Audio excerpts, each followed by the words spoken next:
All right, there we go. What up, everybody? What up, world? Happy Friday to everybody out there. Hopefully, y'all getting y'all notifications. Coop, how you doing out there, bro?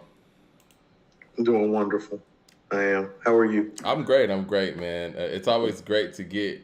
Blessings. Like I said, when you Blessed to doing be all here. the other stuff, it's like it's building up to this part of the day. But once we're here, I feel like I'm at home and we can do our show. Yeah, yeah. Blessed Um, to be here. Definitely. Coop, you going to Pusha T concert tonight, right? That is correct, sir. Oh man. Um, Blessed to be there too. Soon. well, I'm gonna be watching uh, Michael Myers with the fam tonight.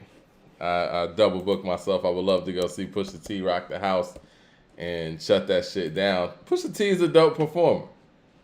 He is, from what I've been told, and he's actually not too far. He's actually been up on closer to my side all day. He was at Cumberland earlier today, He was at which, Cumberland. Oh, with the meet and greet stuff. yeah.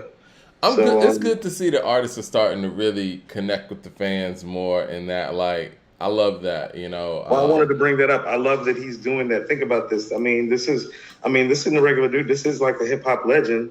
Like, I think it's safe to say that about him. Like, like almost a quarter century into the game, or I think a quarter century into the game, just about. Yeah. You know, for him to just be willing to pull up to Cumberland today.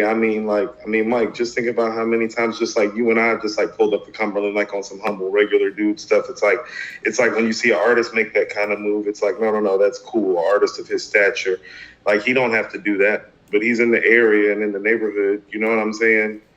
And Hold so it's on love. one second, man. Are we getting notifications? I see like one person in the room. All right, I think the notifications are finally coming out. Okay. Thumbs up in the chat, y'all. They trying to I haven't been getting the notification, but ain't there's been some getting a notification. All right, I see that we're live. It looks like 6 people are watching. Shout out to everybody coming in the room. I guess everybody's coming in slowly. Let's see. Let's give everybody a chance to get in the room. I think that's what this is. I'm actually get looking on the for. ground. Yeah, Let me we let put me go all. ahead and look for our. Oh, Yeah. there we go. I want to put our Patreon link in here since we're talking about haters and whatnot. You've been robbed Yeah, I see 9 people in here. again. Yeah, Miss Mo is in the building. What's up, Miss Mo? I was actually wondering where Miss Mo was. I know I haven't been in the comments the last couple of months like I typically am, but I haven't been feeling like I've been seeing Miss Mo pop up in the show as much lately. Did you guys get your Did you guys get y'all notifications? Cause I see, like I said, it's 11 people in here. Whatever. I've been not been getting my notifications. You know Yeah, what I'm yeah, yeah. saying? People will get in here, and I'm sure eventually they'll send people the notifications, and people will finally come in. Who knows? But yes, you were talking about the fact that Coop's going to Pusha T's concert tonight. Pusha T was out here doing some meet and greets at Cumberland Mall, and I think that is dope. The artists are really getting in tune with their audience and meeting people face to face. Mm-hmm. It's a good thing, man. Good thing. But yeah, Push puts on a pretty good show. He has a great catalog to choose from. Now people are saying they haven't gotten their notifications. Come on, Yep. YouTube. I gotta holler at YouTube anyway. You know what I'm saying? So we'll see what's going on with that. Yeah, people are saying they didn't get their notifications. Well, thumbs up in the chat. I hear that's how we get things circulated even more. But we got a lot to talk about today, man. And I kind of don't want to Mhm. talk about too much too early. But I guess we could start off with this. What do you want to do Monday? Do you want to do this Just Blaze and Havoc? Because I've been listening to Just Blaze shit all day.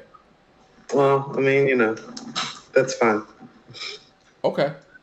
I'm all for that. Okay. I got some tricks up my sleeve, you know what I'm saying? I was waking up to some Jigga this morning and I got this playlist that was going and I was like, Just Blaze got some heat. No, I'm not. I get down with Just. Yeah. Just made some great stuff. Why You Hate the Game with Nas on The Doctor's Advocate. Love that That's record. Yeah, I think that's one of his best records. I think he did. I think he did Far Away for Marsha Ambrosius. You Speaking of the know. game, and I'm not gonna Oh, bring up the Black Slim Shady, but I was thinking, man, I was listening to the documentary, and I was like, I wonder if Coop had put you on the game on his list What? when you were doing the Timberland joint. Yes. How come that didn't make it? Okay, so you want to know how I feel? I love that record, but I was also on the West Coast when that record dropped, so I didn't know how biased I was to the record, and also too, wasn't sure about where it placed in Timberland's beat selection catalog too when I was looking at the best of the Missy stuff. And then I was thinking, well, these Missy records are bigger records, which they were. You know what I mean? So I kind of like at the end of the day, I chose the bigger records. Well, I think when I was going the rap approach, I was thinking like, damn, why didn't he play that record? Because I think Well, I mean, I heard Ride or Die Chick this morning, and I thought about Put You on the Game. And Ride or Die what would Chick I- actually what- is what would- okay. It's an okay beat. What do you feel like Put You on the Game would have beat that you chose, like on the rap format? Like, do you think that's better than Chinese New Year? You feel me? Well, you beat Chinese New Year anyway. Right, but like I'm just, like I mean, I love the fact that you play in the club up against Pussy, but I think that Put You on the Game could have went up against one of them clips. You know what? I think it could have went against Trouble on My Mind. Touche. Yeah, I think it could have went against that, and I think it would have beat that actually. Not certain about that, but I feel you though. Man, You have a very valid point. Pusha just came in so hard on Trouble on My Mind. That's why I'm saying it's like, no, I hear you, but you know, nigga, it's the blackout. Rory with the back out, showing my black ass. Yeah. Look, I misspoke. Excuse me. On Wednesday, Jeezy wasn't coming out today. Jeezy's coming out next week, and so is Amani Caesar. That's next week. And the week after else that, will feel like it's dropping next week too, Mike. I think so. It'll come to me in a minute. But Hitler Wears Hermes 10 is coming the week after that. You hear about that? No, I didn't. You didn't hear about that? No. Yeah, Westside Gunn's dropping Hitler Wears Hermes 10 the following Friday on the 28th. 10? 10. That's what he said. Wouldn't it just 8 though? I think A and B might have been 8 and 9. Copy that. I think that's how they're going because they said 10. And I saw Rome Streets.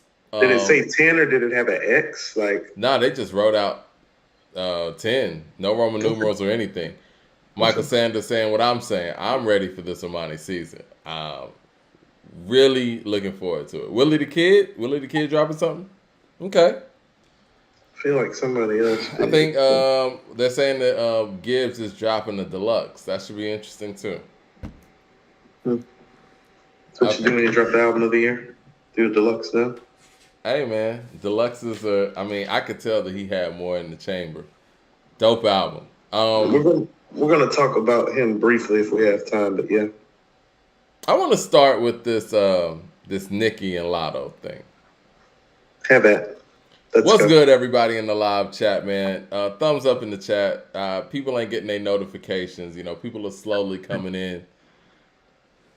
I think we're cool. Let's rock and. But yeah, we in there. This Nicki and LATTO thing, for the people who aren't abreast of this situation, basically they've been going back and forth since yesterday.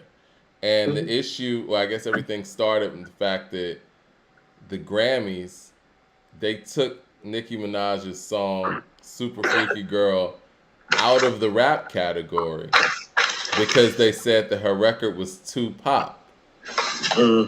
And in her, I guess, rebuttal to the Grammys, she mentioned Mulatto's record. She mentioned what's the Big Energy, and basically saying that record, if it's in the rap category, then her record should be in there too because that record's poppy or whatever. She's kind of been throwing subliminals at Young LATTO for a minute. Yeah. So, sounded like, you know what I heard? I heard hate. So I heard, I was like, oh, hate. Yeah. And so LATTO comes back, and then they just been going back and forth or whatever. Hate. And what's unfortunate about this, and what I think is unique about this is somebody in LATTO that has just her whole career, even when people saw her on that reality show trying to make it, she's always given Nicki her props. And she's Oh, and always talked about how Nicki was a big inspiration to her. And she was the mark. She didn't even act like she wanted to beat Nicki. She wanted to, you know what I'm saying? She idolized Nicki, right? And for Nicki to come at her in that way, it's next level, man. Because it's one thing that when you came in the game, you didn't give Kim her necessary props, and everybody let you get away with that. You know what I'm saying? Like people in the media and radio, they let Nicki get away with shitting on Kim and stealing a lot of Kim's moves, and not giving her props for it, right?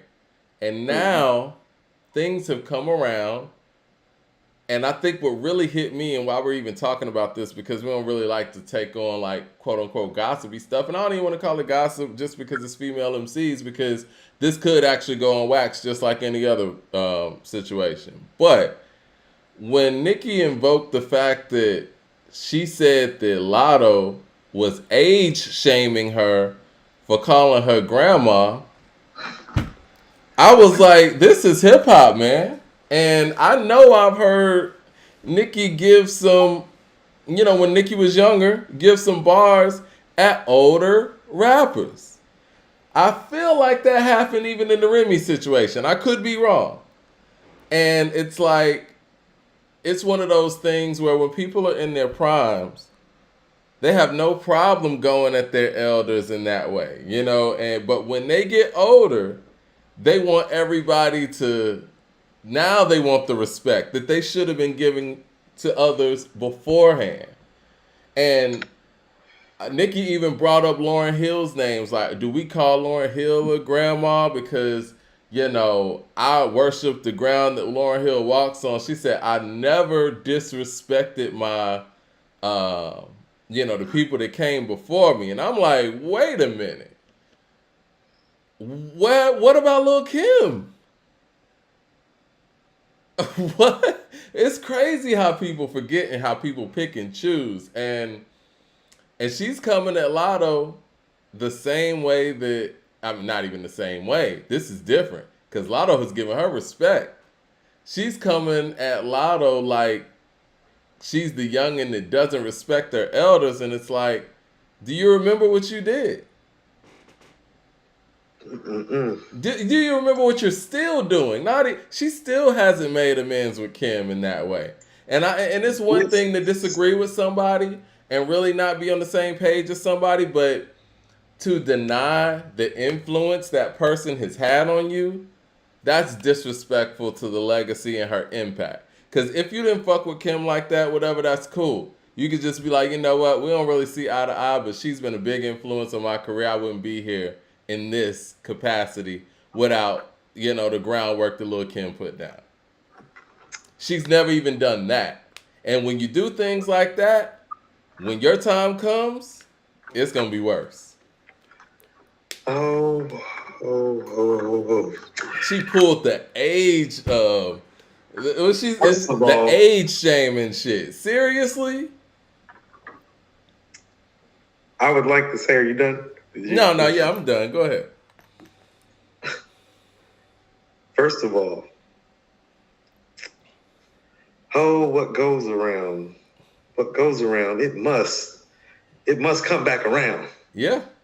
Such is the nature of life.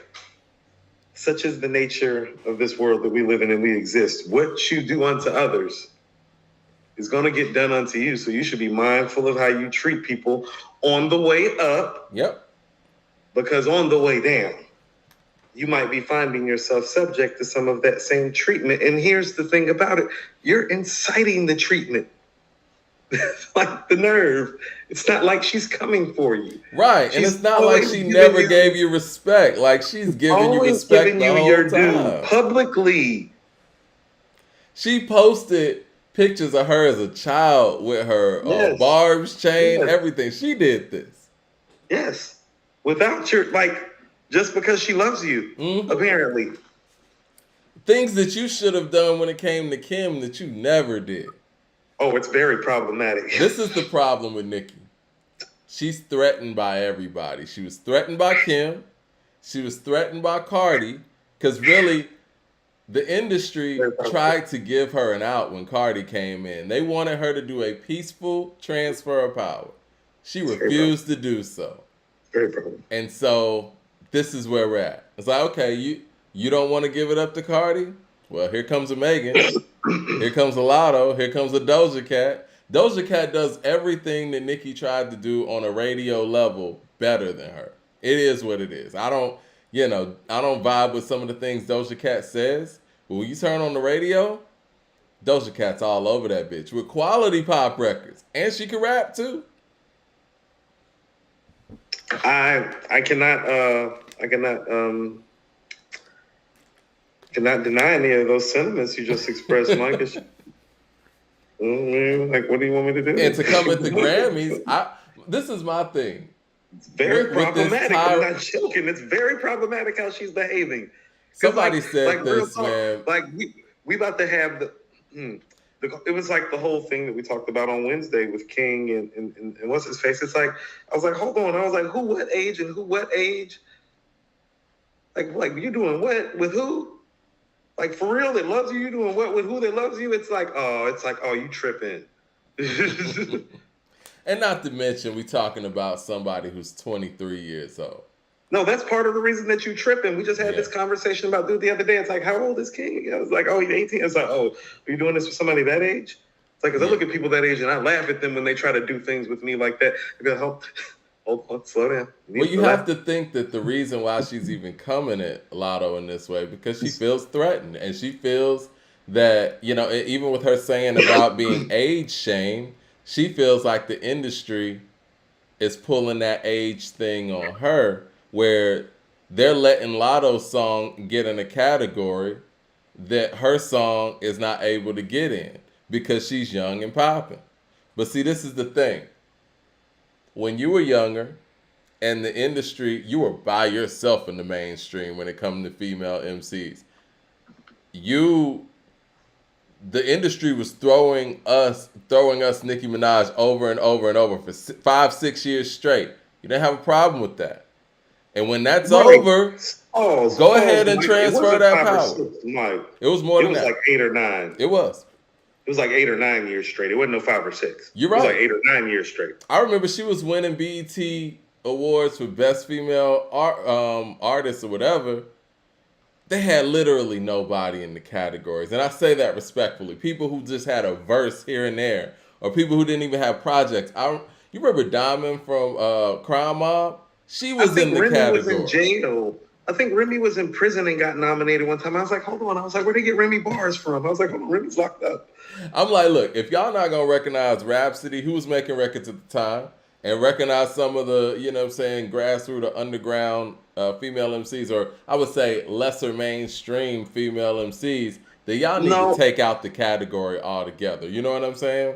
I remember Jean Grey getting nominated one year, I feel Really? Like. I do. I feel like she got nominated one year. If I'm wrong, correct me, and we'll do some research and check. I feel like she got nominated one year. Peter Park says, Nicki is right about the wrongful categorization of the Grammys, though. Listen, the Grammys is valid assertions, but that's not the first time somebody's made those assertions as well. Exactly. This is my thing, man. Who are the Grammys to say somebody's not rap enough and more pop? But again, these are the records that Nicki put down. And you know what? Like I said, if Doja Cat made this same song and she was in a rap category, everybody would be up in arms. Correct? Well, correct to that. Because that's happened. You know, it's funny. Like, we have some followers of this show. Like, and I'm thankful for this, and you should be too, that really follow like things that go on in the industry and have people that go on in the industry. And some of those people have started to talk to me more behind the scenes lately, about some of the nuances about how some of the things work.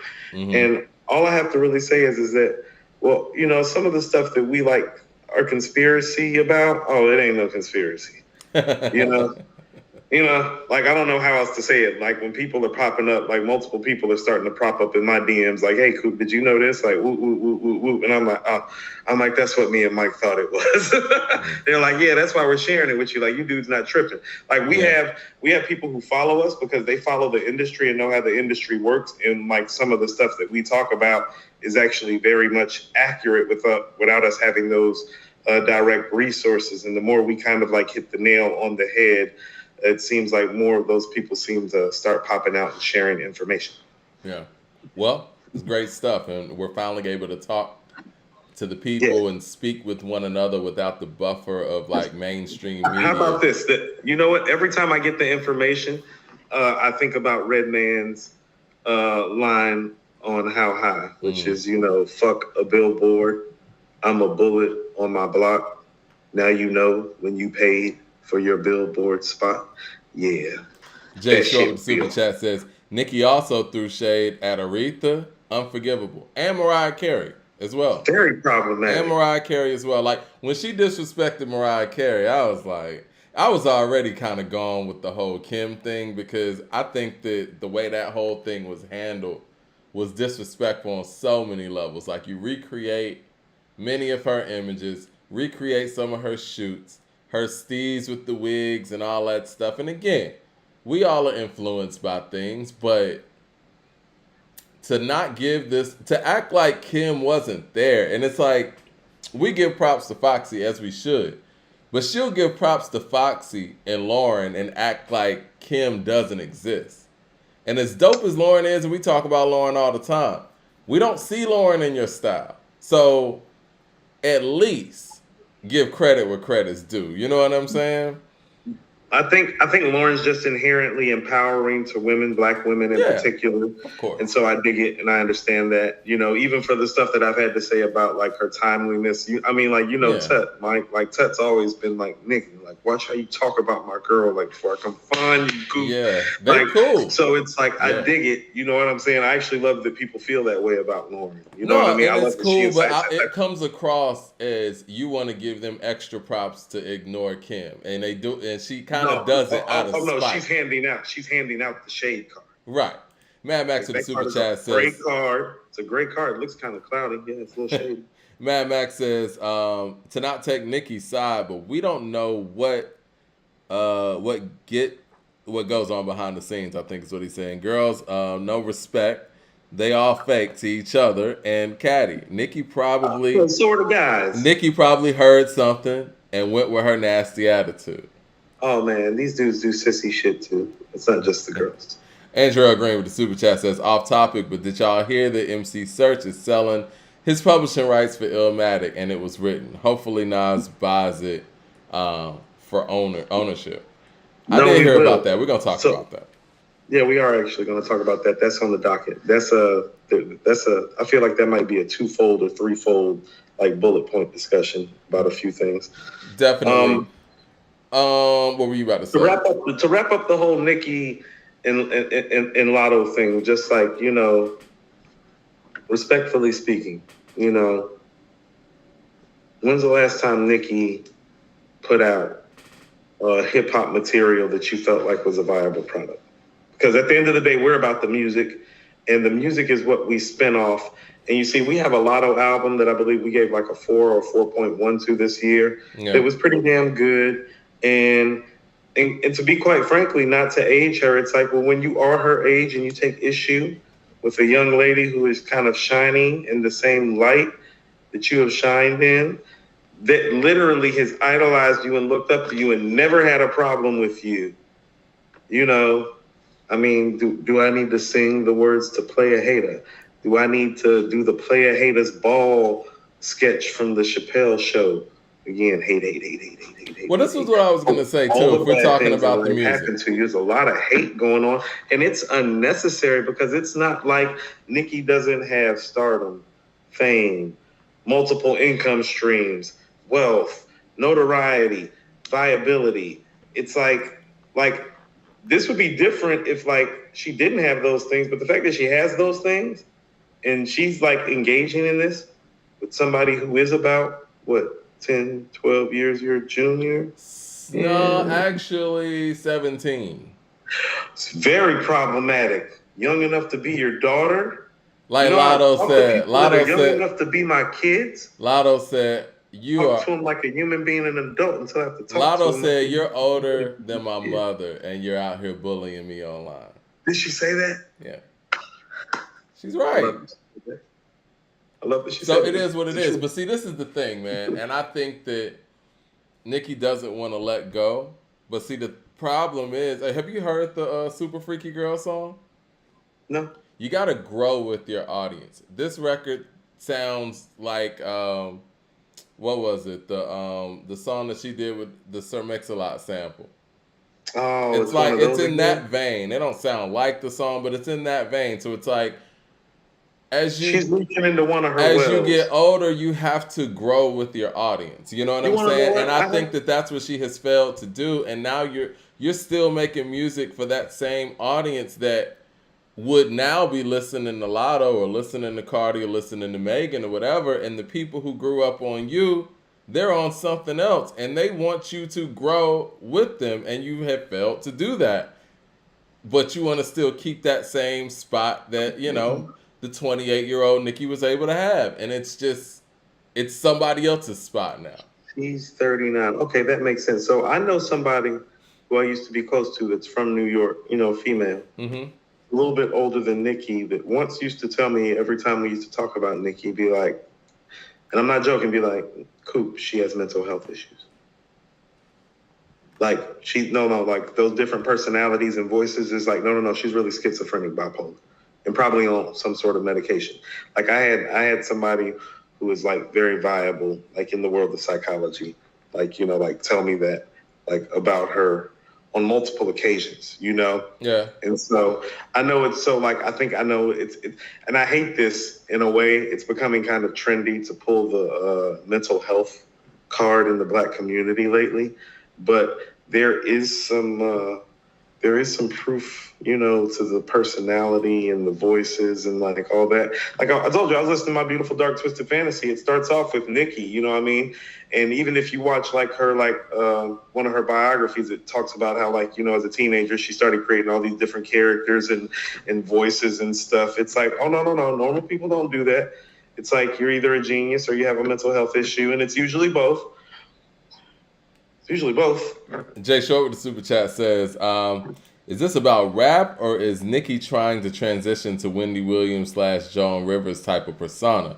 Is there a lane for that in hip hop gossip thing? I mean, I think that Cardi's better at it. Yeah, but see, the thing is, Cardi keeps Cardi's relationships, and see, Wendy she's Williams. Just funny and friendly, Mike. It ain't hard. Yeah, but Nicki is more like Wendy because a lot of people don't, remember Wendy's radio days. I'm about to say she didn't have a lot of friends. Person. She didn't have a lot of friends in radio. She was a radio personality first, though, and a viable one, though. But she made a lot of enemies, and she was able to transition that over to a talk show. But see, I think the difference between Wendy and Nicki, and I could be wrong, even if people in the industry didn't like Wendy, they were entertained by Wendy, and they liked Wendy as a host.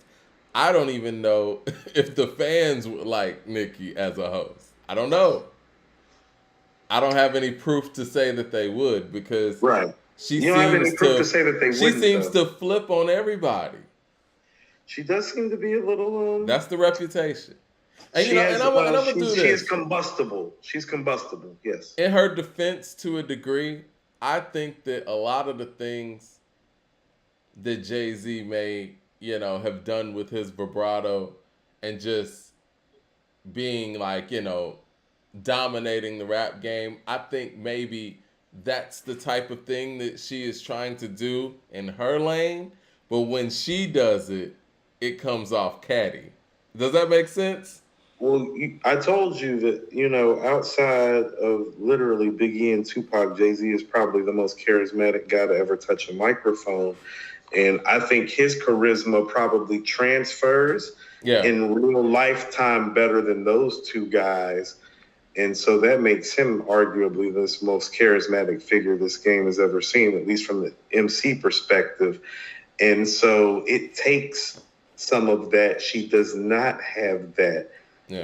Like, and it's just been told to me, Jay's one of those people. It's like, well, he knows how to speak to a wide audience, but he also knows how to like single you out and like talk to you like on your level from your perspective. Like he's not gonna talk to Nas and Puff the way he's gonna talk to Benny and Westside. You feel me? Yeah. Man, that with the super chat says thoughts on mid babies mediocre trash is overhyped. Talking about Lil Baby's album. We're gonna talk about the album. We're gonna talk about the that album briefly too. I mean, okay, yeah. Let's transition. Where are we transitioning to? Let me get the Mad Max super chat. He says, Mike, Nicki's audience are girls my age and maybe a bit older. Her audience ain't on something else. These girls still on my timeline praising Nicki along with the 22 and under crowd. But that's a dangerous crowd to have, especially when you got the LATTOs that are 23 years old roaming the earth. You got the city girls that are under 30 roaming the earth. You know what I mean? You know, I heard somebody in the comment section of it was a Gangsta Boo verse. I forgot whose song she was featured on. But somebody was like, it had to be somebody younger, obviously. She was like, man, she out here stealing Megan's style. And I'm like, Megan's style is Gangsta Boo style. I've been listening to Gangsta Boo for 25 years. Megan's whole flow is Gangsta Boo. And I mean, again, and Gangsta Boo ain't got to say that. And I'm sure Megan ain't got to say it. It ain't no hate. I'm sure they're proud of each other. But I think that sometimes people get it twisted. And you have to acknowledge the people that paved the way for you to a certain degree. But I guess even in this situation, when you acknowledge the people, they can still snap back at you. I don't care, man. I'm going to keep it real, and I'm going to say it like I would say if it were anybody else. I would like to see a diss record out of this. Keep it on wax. Why not?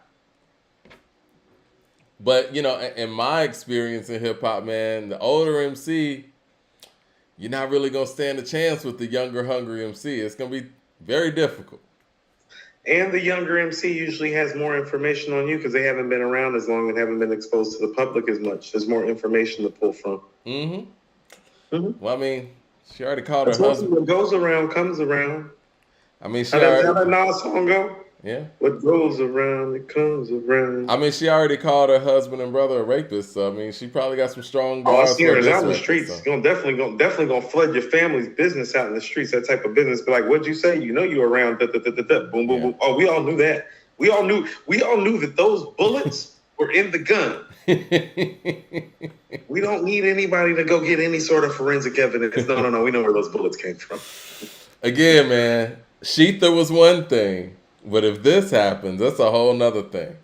That's what I'm saying. There's a lot of information on the table. That's what I mean about like, well, you've been around. There's a lot of information. A lot of information on the table. I think 50 Cent's one of Definitely need to watch your tone. 50 Cent's one of those rappers that withstood a whole bunch of very vicious diss records. I guess if you could say he withstood those diss records like at his peak and in his prime. Right. So, like, you know, that's different. Yeah, it is. Mad Max of the Super Chat says, LATTO and City Girls aren't popping enough to take Nicki out the way. Okay. Well, listen. Put it on wax. That's what we do in hip-hop.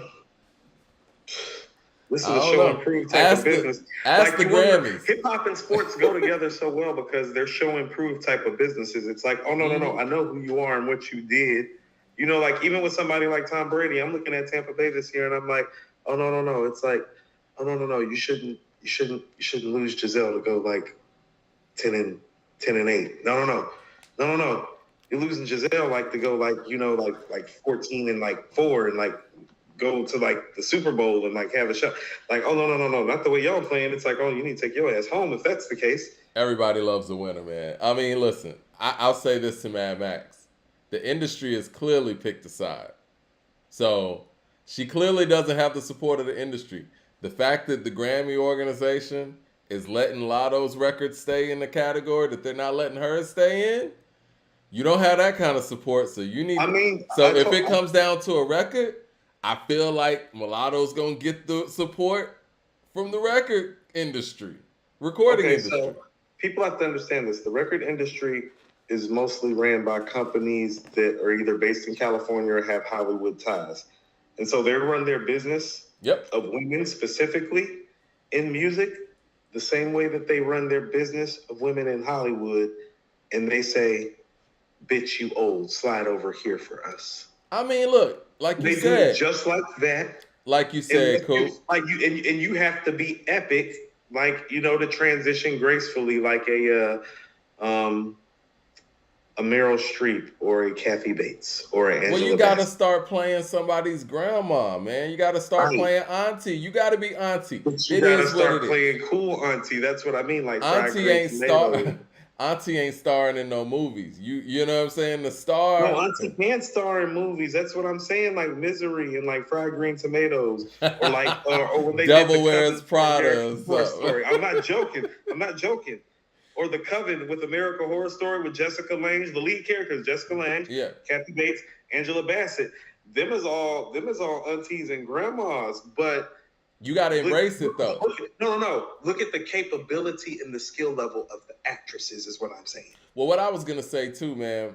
It's like You better it's just be the like shit sports. to get that role as a woman when you're older.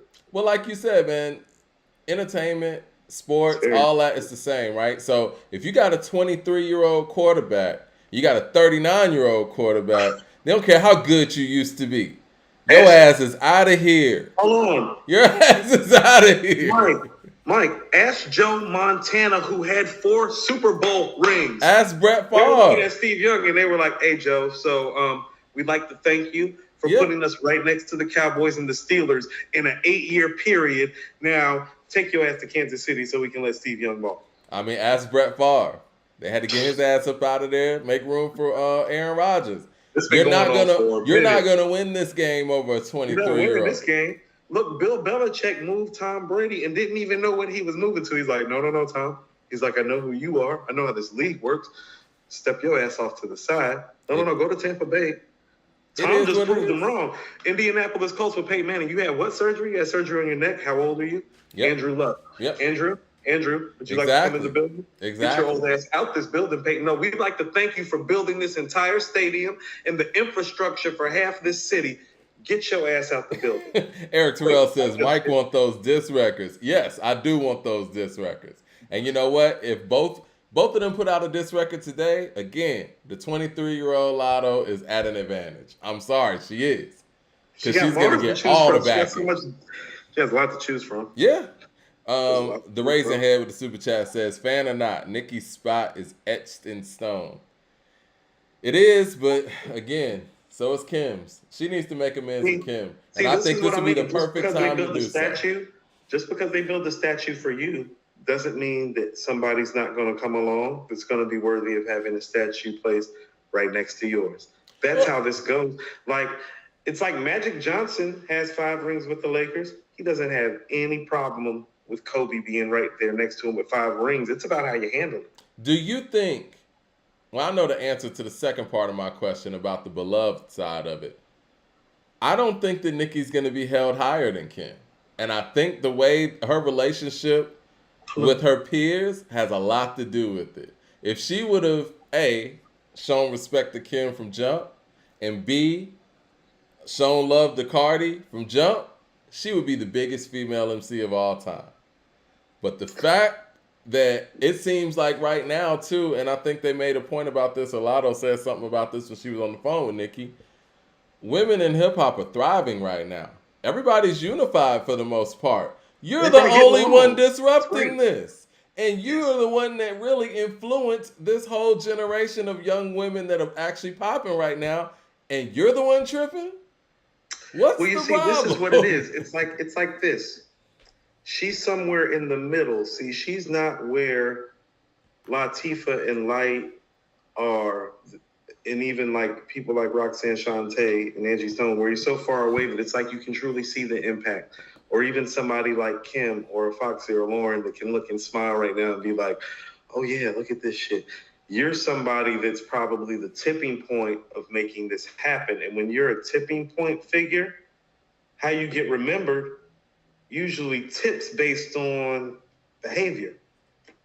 And she's really tipping herself the wrong way by doing this, because potentially she's going to be looked at as somebody who is problematic and a springboard to these things, but not revered the way somebody like a Kim or a Latifah, a predecessor. I'm going to say this again. So at my uncle's funeral, I spoke from the Book of Kings, and I told people the Book of Kings is about good kings, bad kings, and great kings. That's why it's called the Book of Kings. The same things apply to queens. How do you want to be remembered as a queen? Now, are you a good queen? Are you a bad queen? Are you a great queen? Because there's a book, and it's going to get written down, and right now it's getting written down like you were a bad queen. Well, this is the thing. These people that Well, you're going to war with, they're going to help write your legacy in the next era. It ain't going to be you. You know what I'm saying? It's not going to be the work that you're putting in. It's going to be the Lottos. It's going to be the JTs. They're going to be writing your legacy moving forward. The Cardis. Think about this. Because what? Cardi just turned 30. Think about how people in the media, literally this season, have tried to supplant Barry Bonds' home run record. Yeah. Like, that's about his behavior. That's not about steroids. Well, you know what? And even outside of Barry, you remember when Kobe Bryant, towards the end of his career, ESPN ranked him like the 96th best player in the league. Mm-hmm. That's based on how they felt about Kobe as a person. There's no way in the world at any point in Kobe's career that there were 95 guys better than him on experience alone, like just his mental makeup alone. When he walked in the league, there wasn't like 60 guys better than him. There's no way in the world. So you're right. I mean, the way you treat people, that's off athletic ability. When you're no longer out there dominating, and like Nicki's no longer dominating, they get to write your legacy, and the way you treat people matters. Well, this is what I mean. Do you remember how Barry Bonds was getting treated when he was approaching 700 home runs, as opposed to how Albert Pujols just got treated? Yeah. Well, see, at this point, they want somebody to beat Barry. But unfortunately, guys, it's not going to happen. That won't be happening. Won't happen. Hey, guess what? Newsflash. Won't be happening ever. The greatest baseball player ever. Until we come around or come across the greatest baseball player ever, it's not going to happen. No, I don't think people understand. He got blackballed and probably had another 2 seasons of DH work within him, and he would have gotten to 800 home runs, and this would be far and way out of like realistic reach. Like, he was going to put it out of reach. He was going to get to 800.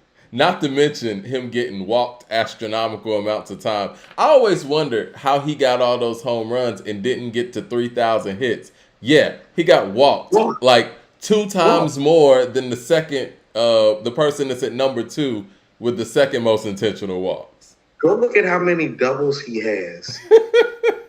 It's insane. It's like, are you serious? Because usually when you get a double is usually, a triple is somebody's mistake or you're really fast. A double is when you damn near hit a home run or the ball bounces off the wall. You feel me? Like in baseball, when you're somebody like him, go look at his doubles. It's like, you know how many balls were almost home runs?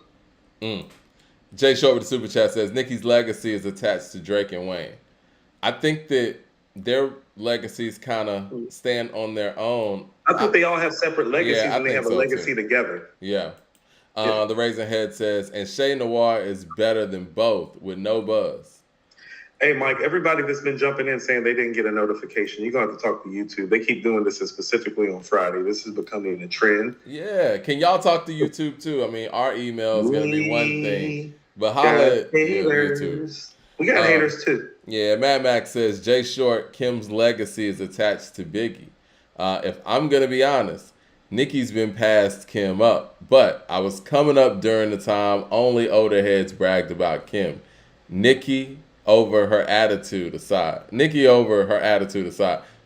Talk about Kim, Nicki over, Listen, I think that Nicki's records hold up. Yeah, I think Kim's records hold up more than Nicki's, but if you want to say bar for bar, if somebody was sitting there in the cypher who's going to out-rap who, I wouldn't be mad if somebody would say Nicki would out-rap Kim. But the records, I just don't feel like Nicki has a no time. I don't feel like she has a crush on you. I don't feel like she has a, what's the other record I was thinking about? I mean, even if we went the Get Money route, even if we went Lighters Up route, I don't think she has a Lighters Up. And that's well after Big Pass.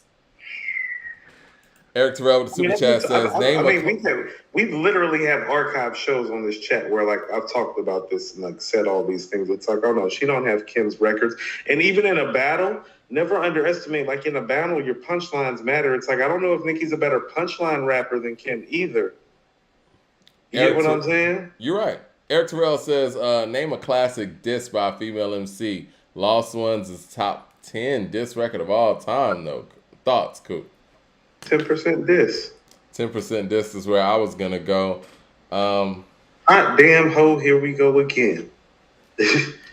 Yeah, 10% diss was tough. I felt like Lost Ones was more of a subliminal. It was a great song. Well, it was very obvious who she was talking to. I don't know if it was a quote-unquote diss record to call it a top 10 diss record. I think it was a... No, that's a diss. You think so? Mike, the record starts off, it's funny how money changes situation. Miscommunication lead to complication. I'm on the humble, you on every station. My emancipation don't fit your equation. No, she talking shit, Mike. Someone play Young Lauren like she done. But understand the game is not as new under the sun. What you have did has already been done. No, I know all the tricks from Mexicans. That's like, you know, that's high level shit talk, Mike. It is. It is. My emancipation don't fit your equation. Yeah. So 10% diss is your pick? Like, because I know you're putting together a playlist of like the top 15 diss Both of those are on there. Both of those are on the list. Both of them are on there? Okay. Oh, yeah, both of those are on the list. Where do you want to go next, man? Do you want to go to this Lil Baby album? Or do you want to go to, because I know you did some research in preparation for Dr. Dre and the Glove, right? Where you want to go next? Let me get this super chat. We can go there. Do you want to go to the Dre thing? We can go to the Dre thing. We have on I'm with docket? That. Or do you want to go to the Nas and MC Search thing? Because I feel like we can kind of get to that briefly. Because the Dre thing is going to take a little longer than the Nas and Search thing. Okay. So, Beats by Nobody with the super chat says, I love the show. Nicki had an entire crowd at the VMAs reciting the bars to every song. You got to remember, that's TV, though. Has a college course. Kim's been doing that for like 15 years, though. She has a college course being taught on her. Yes, he does, over at Berkeley. It says, I don't see any of these new females on her level yet. But with her level being that, what does that make Kim when, you know, she kind of used everything that Kim did to get in the game and get to that level? I'm interested to see what this Nicki course is gonna be, because if we're gonna have a course on femininity and hip hop, or however they're approaching this, how is this course not on Kim? You know what I've always thought, man? Well, what I've grown to realize, it's that whole Michael Eric Dyson hustle. And I say that, whatever. I don't even want to say I say that respectfully. It is what it fucking is, right? These college institutions, they want to take your money. So they go out there and try to have some cool course where they pick like something that they know kids are going to identify with and think is an easy A. And these kids don't identify with Kim, so they're going to have the course on Nicki that could easily be about Kim instead of doing it with Kim, if that makes sense. Because Kim is their mama's favorite rapper, as opposed to, you know, Nicki, where it's something that they kind of lived. No, I get it, and I dig it. Okay. I just feel like we've been spending a lot of time talking about yeah, we can go on. All right. A lot of. So MC Search is selling his shares and his portions of Nas's catalog. And I think it's I think that we should say that it is Illmatic. It was written. They didn't say exactly which songs, I don't believe. But what are your thoughts on this? Well, this is a wise business decision. This is one of the things that can happen when you don't own your own publishing. For some of your material, other people can go sell off your works as you become greater. But here's the real reason why I think that this happened. And this is what I mean. It can be twofold or threefold, depending on how you look at it. Well, MC Search has been part of this hip hop thing for a while and receives probably a lot of royalty checks from a lot of different things. But I don't think he has anything in his catalog, artist wise, producer wise, publishing wise, that is intrinsically as valued as the Illmatic and It Was Written stuff that he probably has rights to. Is that a fair assessment? Yeah. You Okay. want me to read the Well, quote real quick, just so we can give the people some context? Because I just pulled up the article. Is that go fine? ahead. Then you can go Yeah, ahead. go ahead. Yeah, please go ahead. Basically, it said, I have decided to sell the rights, including the global rights, Search told allhiphop.com. I started a conversation with several companies a few months ago. For 27 years, it has provided my family through good times and bad. Now it's time to move on to another chapter. Search was last part of the controversial music website Hit Piece. Okay, that's something else. Let me get back to it. It says, all right, Nas's debut album Illmatic has long been heralded as his greatest work. Here they go again. As the album is in the Registry Library of Congress. Okay, blah blah blah. Yeah, they're not really saying specifically what it is. It's just that Yeah, quote. no. I read the article. They're not saying anything. That's Yeah, all. yeah, That's yeah. all. I was just saying it for the people before Yeah, we talk. All word right, go ahead. salad. Um. Well, here's the thing about it. There's this little thing. There's a Copyright Act, and I don't want to get too far down this rabbit hole, but there's a Copyright Act. Because we're going to end up talking about Prince and Michael Jackson if we get too far down the rabbit hole. You feel me? Yeah, yeah. I love these. I think these are educational conversations. There's a Copyright Act, and I'm pretty certain that you're aware of this, Mike, that after 35 years of your publishing rights pretty much not being yours, well, those rights can be terminated, Mm-hmm. and then the rights can be purchased. Yep. Now, if memory serves, this is how Michael Jackson attained the Beatles catalog. Yes. Memory Actually, serves. yeah, I believe so because again, no, it was the full company that owned those rights that was up for sale. Right, but after Yeah. 35 years, you understand it's like a Copyright Act of 76 or something like that, where after 35 years, whoever owns it can be terminated and it can be bought. Well, Illmatic is 28 years old and It Was Written is 26 years old. Now, with the amount of wealth that Nas has accumulated, the chances are that when year 35 comes up, in the next 5 to 7 years, he's probably going to buy this catalog back, is what my assertion and my assumption would be. If not, he's doing himself a vast and great disservice. Yeah, I'm sure he will. Yeah. Yeah, and so I think this is more strategic by Search because he can see the handwriting on the wall with because this is how Snoop got Death the Row? Doggy Style? yeah, Doggy Style, the Death Row catalog. Yeah. Yeah. It was up for, and so I think this is more strategic and business driven. This is also a lesson to artists to, quite frankly, try to own all of your shit from jump because the fact of the matter is usually, and typically in rap terms, your first 2 albums or 3 albums are usually your best albums. And even though Nas is the greatest MC of all time, that's no different in his case or his regard because I would still have Illmatic and It Was Written number 1. Well, the way this industry's structured, and I want to piggyback on that because I see a lot of people saying things of that nature. Like I think in that group that you and I are in, somebody was, I guess using this as a way to put Jay-Z over Nas because Jay-Z, I guess owns the rights to his first album. We also have to understand that Halftime actually just celebrated 30 years. I want to say like yesterday or something. So this guy was 16, 17 years old. Getting into these deals with big companies.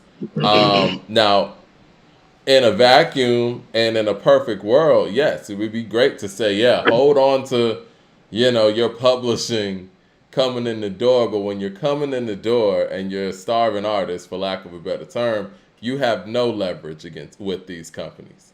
And a lot of artists, it's just part of the game. It's like playing your rookie contract. You're not going to be able to get a fucking max contract coming out of college.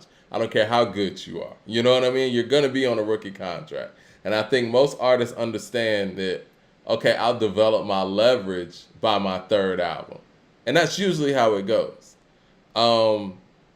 Now, granted, and even when you go the independent route, which you can do, and that's, definitely anybody's prerogative, but when you go the independent route, they'll treat your first major album, a la Nipsey Hussle, as your first album. Like the other ones just didn't even matter. So I think that Nas has put himself in perfect position when it's time to go ahead and get those records that do matter. I think Jay-Z was in a very unique situation. Him, Dame, and Kareem did an incredible thing with, Reasonable Doubt. But again, you're going to bite the bullet somewhere down the line, because if we look at it now, what Reasonable Doubt was commercially in relation to everything else in '96, it didn't do those numbers. You know what I'm saying? So it's like you owned it, because see, he did it back. I don't want to say backwards, but he was able to, own something and build it up, as opposed to hitting right away, like with Illmatic or with Ready to Die, whatever, and then having to go back. You know what I'm saying? Well, respectfully, we're dealing with different circumstances, and here's why. Definitely. Well, here are the different circumstances. We're dealing with a prodigy who people heard in 1991 that the industry is actively looking for, wanting to succeed, and is looking at as the next big thing, and that's Nas. They weren't checking for Jay like that. I had a post I was about to do, Mike. Like, you want to know what the hood really does, or the projects, the inner city, whatever your phraseology for it may be. You want to know what it really does? It really separates you into who you are and who you're going to be. Okay? And so... Explain that. You want me to explain it on the MC level with Nas and Jay? Yeah, You want me to explain it on a personal level? Let's do the MC level, since we talking hip-hop. Okay, on the MC level. Because Jay and Nas are comparable in ages, and Jay is older, and Nas is being more sought after by the industry, Jay's path is different. Jay is understanding, well, I don't have the buzz of a Nas or a Redman in 1991. And so he starts navigating his path differently to create for himself, to get people to feel him. That's where In My Lifetime comes from. Like the actual In My Lifetime, skinny nigga on the boat? Yeah. Yeah, that's where that comes from. And this is what I mean about the hood will separate you. It's like, oh, well, he knew early on that he wasn't the pure MC or lyricist that some of those other people were, but he was a hard-ass worker. And he had other things working for him. Yeah. Like, he was a hustler and a good hustler, and he knew it.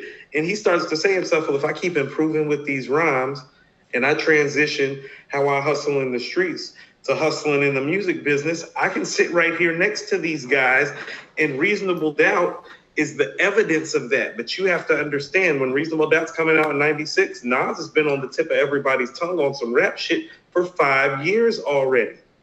Yeah. It's just different. Yeah. And so that's what I mean when I'm saying the hood will separate you. No, Nas got deemed a child prodigy who the industry sought out early. Jay's path was different and harder to travel through.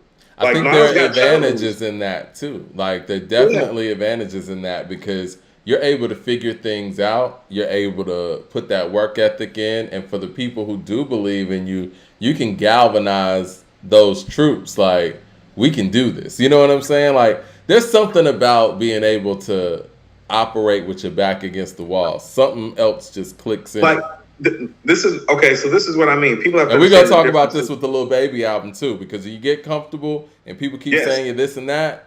Yes. Yeah. We can go to that next. There are beautiful differences about Jay and Nas at their best that people don't realize. Let's go to It Ain't Hard to Tell and Dead Presidents, their first singles off their classic albums. Well, what's beautiful about It Ain't Hard to Tell isn't just that Nas is dope. It's almost like it's effortless, like he's not trying. Okay? Yeah. On Dead Presidents, no, you can feel Jay-Z's intensity and his struggle and his hustle. That's part of what makes it the record it is. He's not a natural like Nas is on the mic. He worked at it. You can hear it on Dead Presidents. The Soviet, the unified steady flow. You already know you light. I'm heavy row, heavy dough. Mike machete, your flow. Your paper fall flow like confetti. Mine's a steady grow, Betty grow. Pay 5 in it. No, he's trying, Mike, because he wants to be there. Nas is like, it ain't hard to tell. I excel, then prevail. The mic is contacted. I attract clientele. That's different, Mike. That's a different level of effort. Nas is making this shit seem like, oh yeah, this is nothing. This is what I do every day naturally. Let me get some of these super chats. Dame252 says, is Serving Rome Streets featuring Bodie James a Song of the Year contender? That ish is fire. Definitely no Blow for Blow is. Yeah, we think Blow for Blow is better. Blow for Blow might be Song of the Year. I think Blow for Blow might be Song of the Year. See, that's how you know that this is like, we on some rap shit, Mike. Yeah. Like, we're like, Blow for Blow might be rap. Blow for Blow is crazy. Repeat. It is crazy. You know what? It's like anytime I hear something like that excites me like that, and it comes from East Coast, it's like I'm like, that's that Wu-Tang shit, or like that's that Mobb Deep shit, where it's like, oh, it's like, what is that? It's like, oh, yeah, that's amazing. It's like that's that hardcore East Coast rap shit. Yeah, that's like hearing Glaciers of Ice or some shit. It's not Glaciers of Ice. No, but you know what I mean. That feeling you get. No, it's that feeling. It's that excitement when you hear it. It's like, oh, what the fuck is that? Jay Short says, why did Search announce this? He also put MC Hammer in the streets. Messy. You know, it is interesting that he put out there. It's almost like, because usually when deals are being made, people do these things on the under. It's almost like he's putting this out here to leverage the sale. I've been talking to several companies. He wants these companies to know, yeah, it's out there, whatever. It's almost like he's trying to get it to the highest bidder. I don't know if he's trying to get Nas's attention or whatever, but that is interesting. I didn't think of it like that. But yeah, this shouldn't even be publicized, really. Well, this is the second fold part of it, Mike. You usually only publicize stuff like this, and stuff usually like this only gets out. I hate to say it. It's like if you need some money. Peter Park says, Nas owns his publishing. What Search is selling is his executive producer portion, which is only a percentage. Okay. That's like sampling stuff. That's how Jay got the World Is Yours sample. You feel what I'm saying? Right, so there are some samples on Illmatic, and there are stuff like there's pieces of those records that Search owns. You know what I'm saying? Mm-hmm. But usually when stuff like this does make the news, it usually is a money play, which usually means somebody needs money. Just fact of the matter. Because here's the thing: you don't have to publicize what is known and what is like great. It's like, you know, like him publicizing it kind of does speak to some of the fodder that people are saying that it's like, oh, is he having money troubles? It's like, oh, well, I don't know, because if it wasn't any money issues with it, why is he not just keeping the sale of it quiet? Because it is Illmatic and it was written. It's pretty fucking valuable to a lot of people out there. Like, I know this, if like Wu-Tang can get like if RZA can get what for a Wu-Tang album, like, oh, this Illmatic and it was written, and like, oh no, it's like the nigga didn't offer Enter the Wu-Tang. Oh yeah, you can get some serious money for it. Yeah, it feels like he's trying to get whoever he's talking to up the price even more. Like, okay, I'm gonna let this is advertisement. I'm gonna let y'all know that this is up for sale, and you can get it, but I got other people out here who are looking for it too. Well, let's go back to some of what I was saying earlier about the Michael Jackson and Prince thing. Okay, so let's take a guy like Bob Dylan, who I found out today sold his entire catalog for $500 million. Now, Bob Dylan's catalog is worth $500 million. What do you think Michael Jackson's catalog is worth? I mean, listen, man, well, I'll say this, man. We'll never know how much Michael Jackson's Mike, worth. I'm not done yet. I'm not done interrogating you, Mike. Who owned the Beatles catalog, Mike? That's what I'm saying. And not only just, so, I think we limit. Hold on, let me finish this. I think 5 or 6, 7. Just hold, real quick. $7 billion worth of music. Right, real quick, just so we don't limit it for our viewers. And I know you know this. Cool. About no fentanyl, $5 billion worth of music in the catalog. I know you know this, but I want to say this for our viewers. I mean, we're not going to limit Michael to just the Beatles catalog. He owned half of Sony's catalog. So and the Beatles catalog and everything that came with that allowed him to leverage the deal where Sony wanted at least a piece of the Beatles catalog. So he went into the deal that was sweet for him, where he was like, look, you want half of the Beatles shit and everything else is over here? Let me get half of everything you got. And that's what it was. So including his catalog, including the fact that he actually made, I think it's still the record for the most points on a single album. He brokered that deal right before Thriller Thriller has sold like 115 million records, probably more than that by now. So you have the highest points on individual album royalties, highest selling albums of all time, and you own half of Sony. Yeah, it's a lot. Okay. And they're going to be like, oh, the doctor killed him. It's like, oh, really? Bigger than the doctor. That's that bullshit we kicked. Oh, the doctor? It's bigger than Conrad. I'm just saying. You feel what I'm saying? Yeah, you it's feel bigger what than I'm Conrad. saying? No, it's a lot. Since we're talking about publishing, no, you want to talk about some publishing? Let's talk about some publishing. Now, so Michael Jackson got about $5-6 billion worth of publishing that he owns. But let's go to Prince. That's kind of even lowballing what Michael had. Who knows? But yeah. No. I look at it like this. If Bob Dylan, his catalog is worth $500 million, and Mike owns the Beatles catalog and his catalog, I'm going to give Mike $2 billion. I'm going to give each Beatles $500 million like Bob Dylan at a minimum. So we're talking a minimum $4 billion right there. We talking some Sony shit. You can go ahead and put another 2 on it. So somewhere between $5 and $7 billion worth of music. That's a minimum. I would say that Sony shit's another 10. It's a No, I said whole minimum, lot of Mike. artists. No, we're doing minimums. We don't know how Sony does the books. Mike probably does. You know, that's the part Nas is talking about in Success. Yeah. Like Mike Jack's ATU part, Mottola Can't Touch. Let this bitch breathe. Well, Mike was trying to get that back, and they were going back and forth, and that's why he called Tommy Mottola the devil. And that's one of the reasons why he felt like they didn't promote Invincible properly because of those dealings. And when you think about it, I mean, Invincible, even without promotion and stuff, I think it still ended up doing like 10 million. But Michael Jackson doing one music video for an album? It was 6 originally. It was 6 originally. Yeah, probably something like that. Whatever it was. I was just throwing a number off the cuff. But let's just say 6 million, right? One music video for a Michael Jackson album? I always thought that was weird. Jay Short with the super chat says Mike had a contract clause where after 8 to 10 years, all rights and royalties to his music would revert back to him.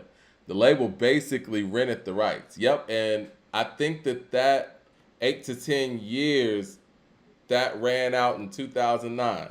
And, June 25th, 2009, brother passed away. Rest in peace, Michael Jackson. It is funny. It is funny how those things coincide. Coincidence, man. You know what? Rockashaw with the super chat. I don't even want to touch the Prince thing anymore. All I'm saying is that it's just, yeah. Rockashaw with the super chat says... OD? Not the cocaine in the 70s and the 80s that these niggas did, but some shit. Oh, okay. Got it. That's when they overdosed and died. I got it. Rockashaw says, Nas was born to use mics, and Jay-Z is a rap hustler. If Jay-Z is a rap hustler, he's an incredible hustler, man. I mean, I think he's an MC first. I always say that Jay is an MC first. I think that his hustle took over to propel his MC skills. No, here's what I'll tell you. His passion is MCing. He is still a better businessman, but his passion is MCing.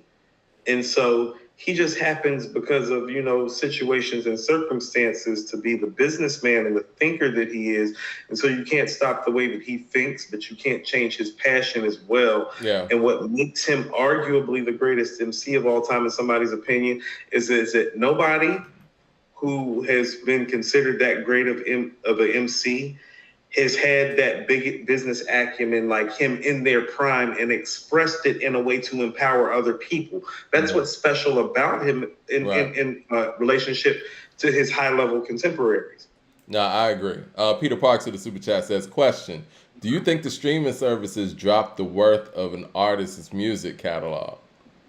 I do think ultimately, yeah. I mean, because at the end of the day, just like in sports, once again, owners are looking for any reason not to pay an athlete what they're worth. And if whoever is buying these catalogs or whatnot, and just purely on the music, they could say, well, based on the record sales, this is what it used to be in the record selling climate, but this is what a catalog like this is worth now because all we have is streams to go on.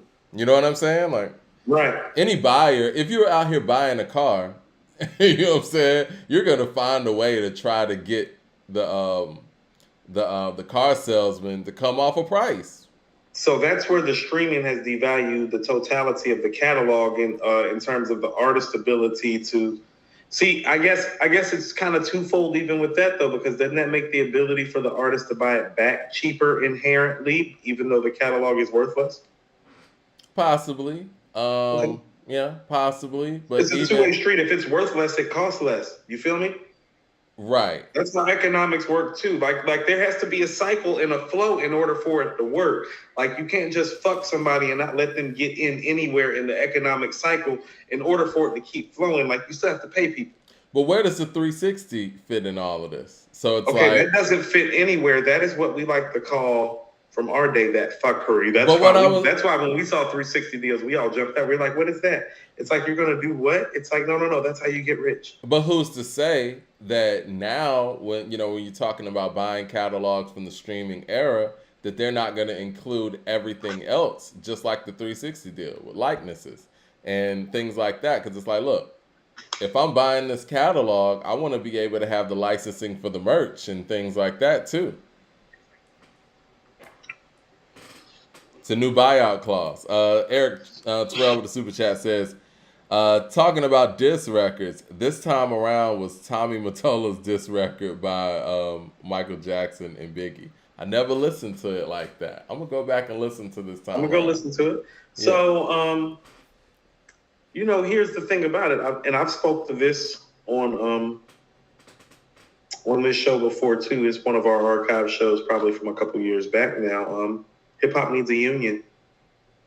I've said this before, man.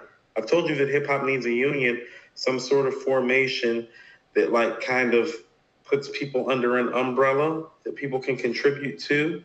Like, and I get it, and I'm not trying to castigate anybody because a lot of our MCs who are well-to-do do very philanthropic things. You know what I'm saying? Mm-hmm. But you would also be served in your community by taking care of like the community that kind of provided from you and kind of shielding them so they can kind of help those around them and build up the community as well. And I think what happens is, I love what LL's doing with Rock the Bells, and I think that when you don't have a union, it's like a few people are left with a lot of the heavy lifting, and I think that there's enough for it. I think we could do more with everybody doing a little. And I told you, with being an MC and being a hip hop artist, a profession, and it's been a profession for about 40 years now, right? There's no reason why a 40-year-old profession shouldn't have a union at this point. Not No, no, no. all Okay, the money that that comes in and out of this industry with hip hop alone, and it's kind of inexcusable. So, Mike, I'm gonna tell you what. There was a company that I used to work for about 8 or 9 years ago. I just went back to them. Now, when I first started working there, they were, I wouldn't call them a small startup operation. I would call them efficient local neighborhood operation. Mm-hmm. It's 10 years later. I just went back about a month ago. Currently employed with them now. They now have 401k. It's 10 years. It's 10 years later. They have 401k. All right? They have benefits options available if you only work 30 hours a week. Listen to what I'm saying. If you work 30 hours a week, you are eligible for benefits.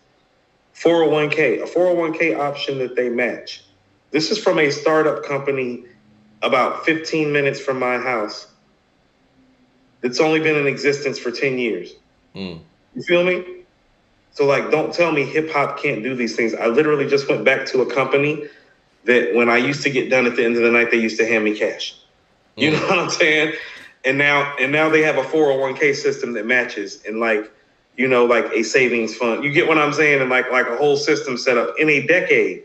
It's been 40 years. So do not tell me that we cannot galvanize and organize a system that this can work under. Like I'm literally watching it being done 15 minutes up the street from my house. It's part of why I went back to the company, Mike. You feel what I'm saying? Yeah. Jay Short says with the super chat, Tim for a Koofy hat. He says, notice how MJ, Prince, Aretha types allegedly never have a will. Stevie better put his online. I digress. It's funny how all these think about all the brilliant business strategic moves these people made, but they ain't got no will. You know, this is the thing, man. Gang, gang. Prince was all about ownership, all about music. The man had a vault in his house. You have a vault full of music. You don't have a will. It's hard for me to believe. Whatever. Nobody believes that. Nobody believes that. You talk. That's preparing. When you have a vault of music, you're preparing for after or whatever. You know what I'm saying? How do you have all of those things you probably in line? have decided how you want it distributed, or if you want it held or not, or what you want done with it and at what times. Exactly. Yes. How do you not have instructions to this vault? You know what I'm saying? It's hard to believe. And it's funny how all the people close to him have shut up about all their conversations that they ever had with him since he's been gone. Isn't that crazy? Dirty game, man. The Raisin Head with the super chat says Jay is the only great MC who bank account matches his actual abilities. In that respect, he's the Michael Jordan of rap. Jay is MC goals. Yeah, I think he is the mark when it comes to anybody coming in the game. Is like, what MC do you want to be overall? I think most people would probably say Jay. Yes. Okay. So that's where he won early, and this is what I mean about it being a marathon and not a sprint. No, you can say that about Nas now, but you couldn't say that back then. You've been able to say that about Jay the entirety of the time. It's like where Jay was business-wise in terms of how he was getting his money and how fast it was coming and the different streams that it was creating.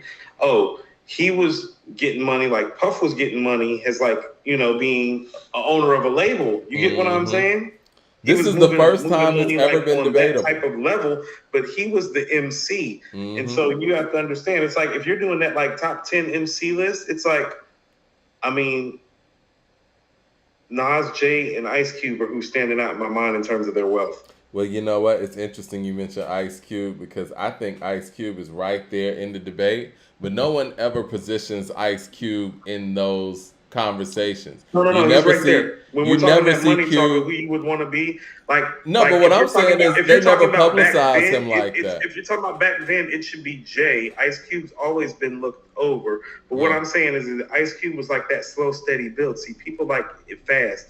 It happened for Jay fast in people's mind because a lot of people didn't see him or hear from him till like 96, 97 if you're ahead. And if you're a casual fan, 98. So when you're seeing him in 2001 with this money and you've only been listening to him for 3 years, that's very attractive. You don't know that that's the dude that came and, ran with Kane and ran with Jazz and, did Reasonable Doubt, did In My Lifetime before Reasonable Doubt. You don't know that guy. So when you're seeing him with all this money in 2002, it's like, oh, this guy's only been here 4 years. He's worth $100 million. It's like, oh, man, that guy been here since like 88. But see, they don't publicize Cube like that. You know what I mean? In the way where they talk about him financially. You never see him like Forbes like that. But it's like, we know Cube has been getting big money for a very long time. Oh, somebody brought up LL in the chat. LL too. But here's the thing. Let me finish my thought real quick. They have. This is what I was going to say about Cube. Cube has such a fuck you attitude. What message does it send for somebody to be that financially great and stable with that kind of attitude who doesn't play the game? I don't think that they want to publicize Cube's wealth because of his approach. Cube's not the guy that's going to sit here and play the game with you and, mince words, and he got it anyway. There was part of that, but also, too, the game was different then, too. He's been getting money. They never publicized Cube's worth. Ever. No. Even right. with all the films. Like what? Friday took $3 million to make it. Made $18 million the first year. $15 million profit turnaround. Nobody talks about that $15 million profit he turned. Yeah, we know that. In 1990, what? Yeah. Like way before Jay had a record deal. Yeah. I mean, the whole Friday series. All of those Fridays made money. Players Club made money. No, I'm not. Barbershop. You know what I'm saying? I'm not knocking what you're saying, but when people look at Jay, people look at Jay's money like it's rap money. You feel what I'm saying? I feel you. They don't look at Cube's money like Cube's money is rap money. They don't look at Nas's money like it's rap money. They're like, oh no, you got Hollywood money. No, you got tech money. Jay got rap money. It's like, no. Jay has like fashion and like hustler and like designer, like you know what I'm saying? Like, no, he got the same type of money. Like, well, all right, look, when Cube went to Priority, fresh off of NWA, he got an astronomical deal because he's Ice Cube from NWA. Not to mention, as soon as he hit the ground on America's Most, that nigga's selling records like hotcakes. He never was not selling records, and kind of like the Michael Jackson thing I was talking about, the point system that he was getting in Priority. Like, who you think set the infrastructure for Master P and Jay to put out Reasonable Doubt on Priority? That's Cube. Cube might have been the first rapper on Priority. He set that stage for Priority. So, I'm not discounting anything that you're saying. But what I will submit to you is that Cube is black on both sides. Mm-hmm. He is. Like the Most Def album. Yeah. And when you're black on both sides, Mike, you feel me? Like when you're black in front of us, but when you're probably blacker in front of them than maybe you even are in front of us. Like he gets in front of us and is like, well, you see, he's probably in front of them like, bitch. Cube is scary. Cube is scary on all levels. Because he's intelligent. Scary on all levels. He is the nigga that you love to hate. There's a reason that there's a record called The Nigga That You Love to Hate. He's intelligent. It has everything to do with black people and white people feeling that way. He's intelligent. He's straight to the point, and he's been fucked over once with NWA, but that was it. We got him for that one period. That's it. Fuck me one time. You got one time to fuck me. Jay Short with the super chat says they're not doing college courses on Cube. Of course they're not. That's hilarious. Nicki over Cube. Yeah. Hold on. Now's a good time to segue to his NWA bandmate who he started with, Dr. Dre. Okay. Let's talk about Dr. Dre. I think in our previous episode, you were saying that you put RZA ahead of Dr. Dre in the GOAT conversation as far as hip-hop producers. You've been doing some more digging, and I think you said you had a lot of things to give to our audience. We're about to put people ahead of Dr. Dre, Mike, not just RZA. Really? That's the first thing that's going on. We're about to put people. How many people are you putting ahead of Dre as a producer, and why? Dre and the GOAT conversation. Oh, snap. I don't even know how that happened. Oh, that's according to hip-hop playing. Oh, shit. Did we get the notification? That's the notification. Oh, shit. We're going to get a whole bunch of people coming in. Motherfuckers. No, so somebody sent me a very fascinating interview with Chris the Glove Taylor, who popped into this chat. Tell people who Chris the Glove Taylor is. Yeah, I've been kind of doing some digging on him ever since he popped in. You know, just because like when people like that pop in, it's like, oh, he's a music lover. He's ahead. Well, I want to give a little bit of backstory.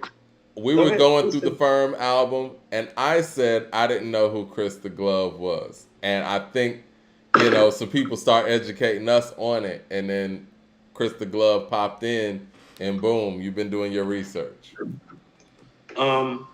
So, did you watch the video that I sent you? I did not. I was waiting on you to talk about it. First of all, you need to watch it. I'm gonna watch it. You do. You really, really do. But that's cool. I'm glad that you waited for me anyway. That's actually cool. Dre's always had help, Mike, and that's just really the reality of the story at the end of the day. When I actually thought about this, I was thinking like I would liken him more to Prince in the matter of how Prince switched bands after the revolution. You feel me? Mm-hmm. Like after the time with the revolution, he made Sign of the Times. And then he kind of made like Love Sexy, the Black Album, and a couple other things. But then he popped up with the New Power Generation and Diamonds and Pearls.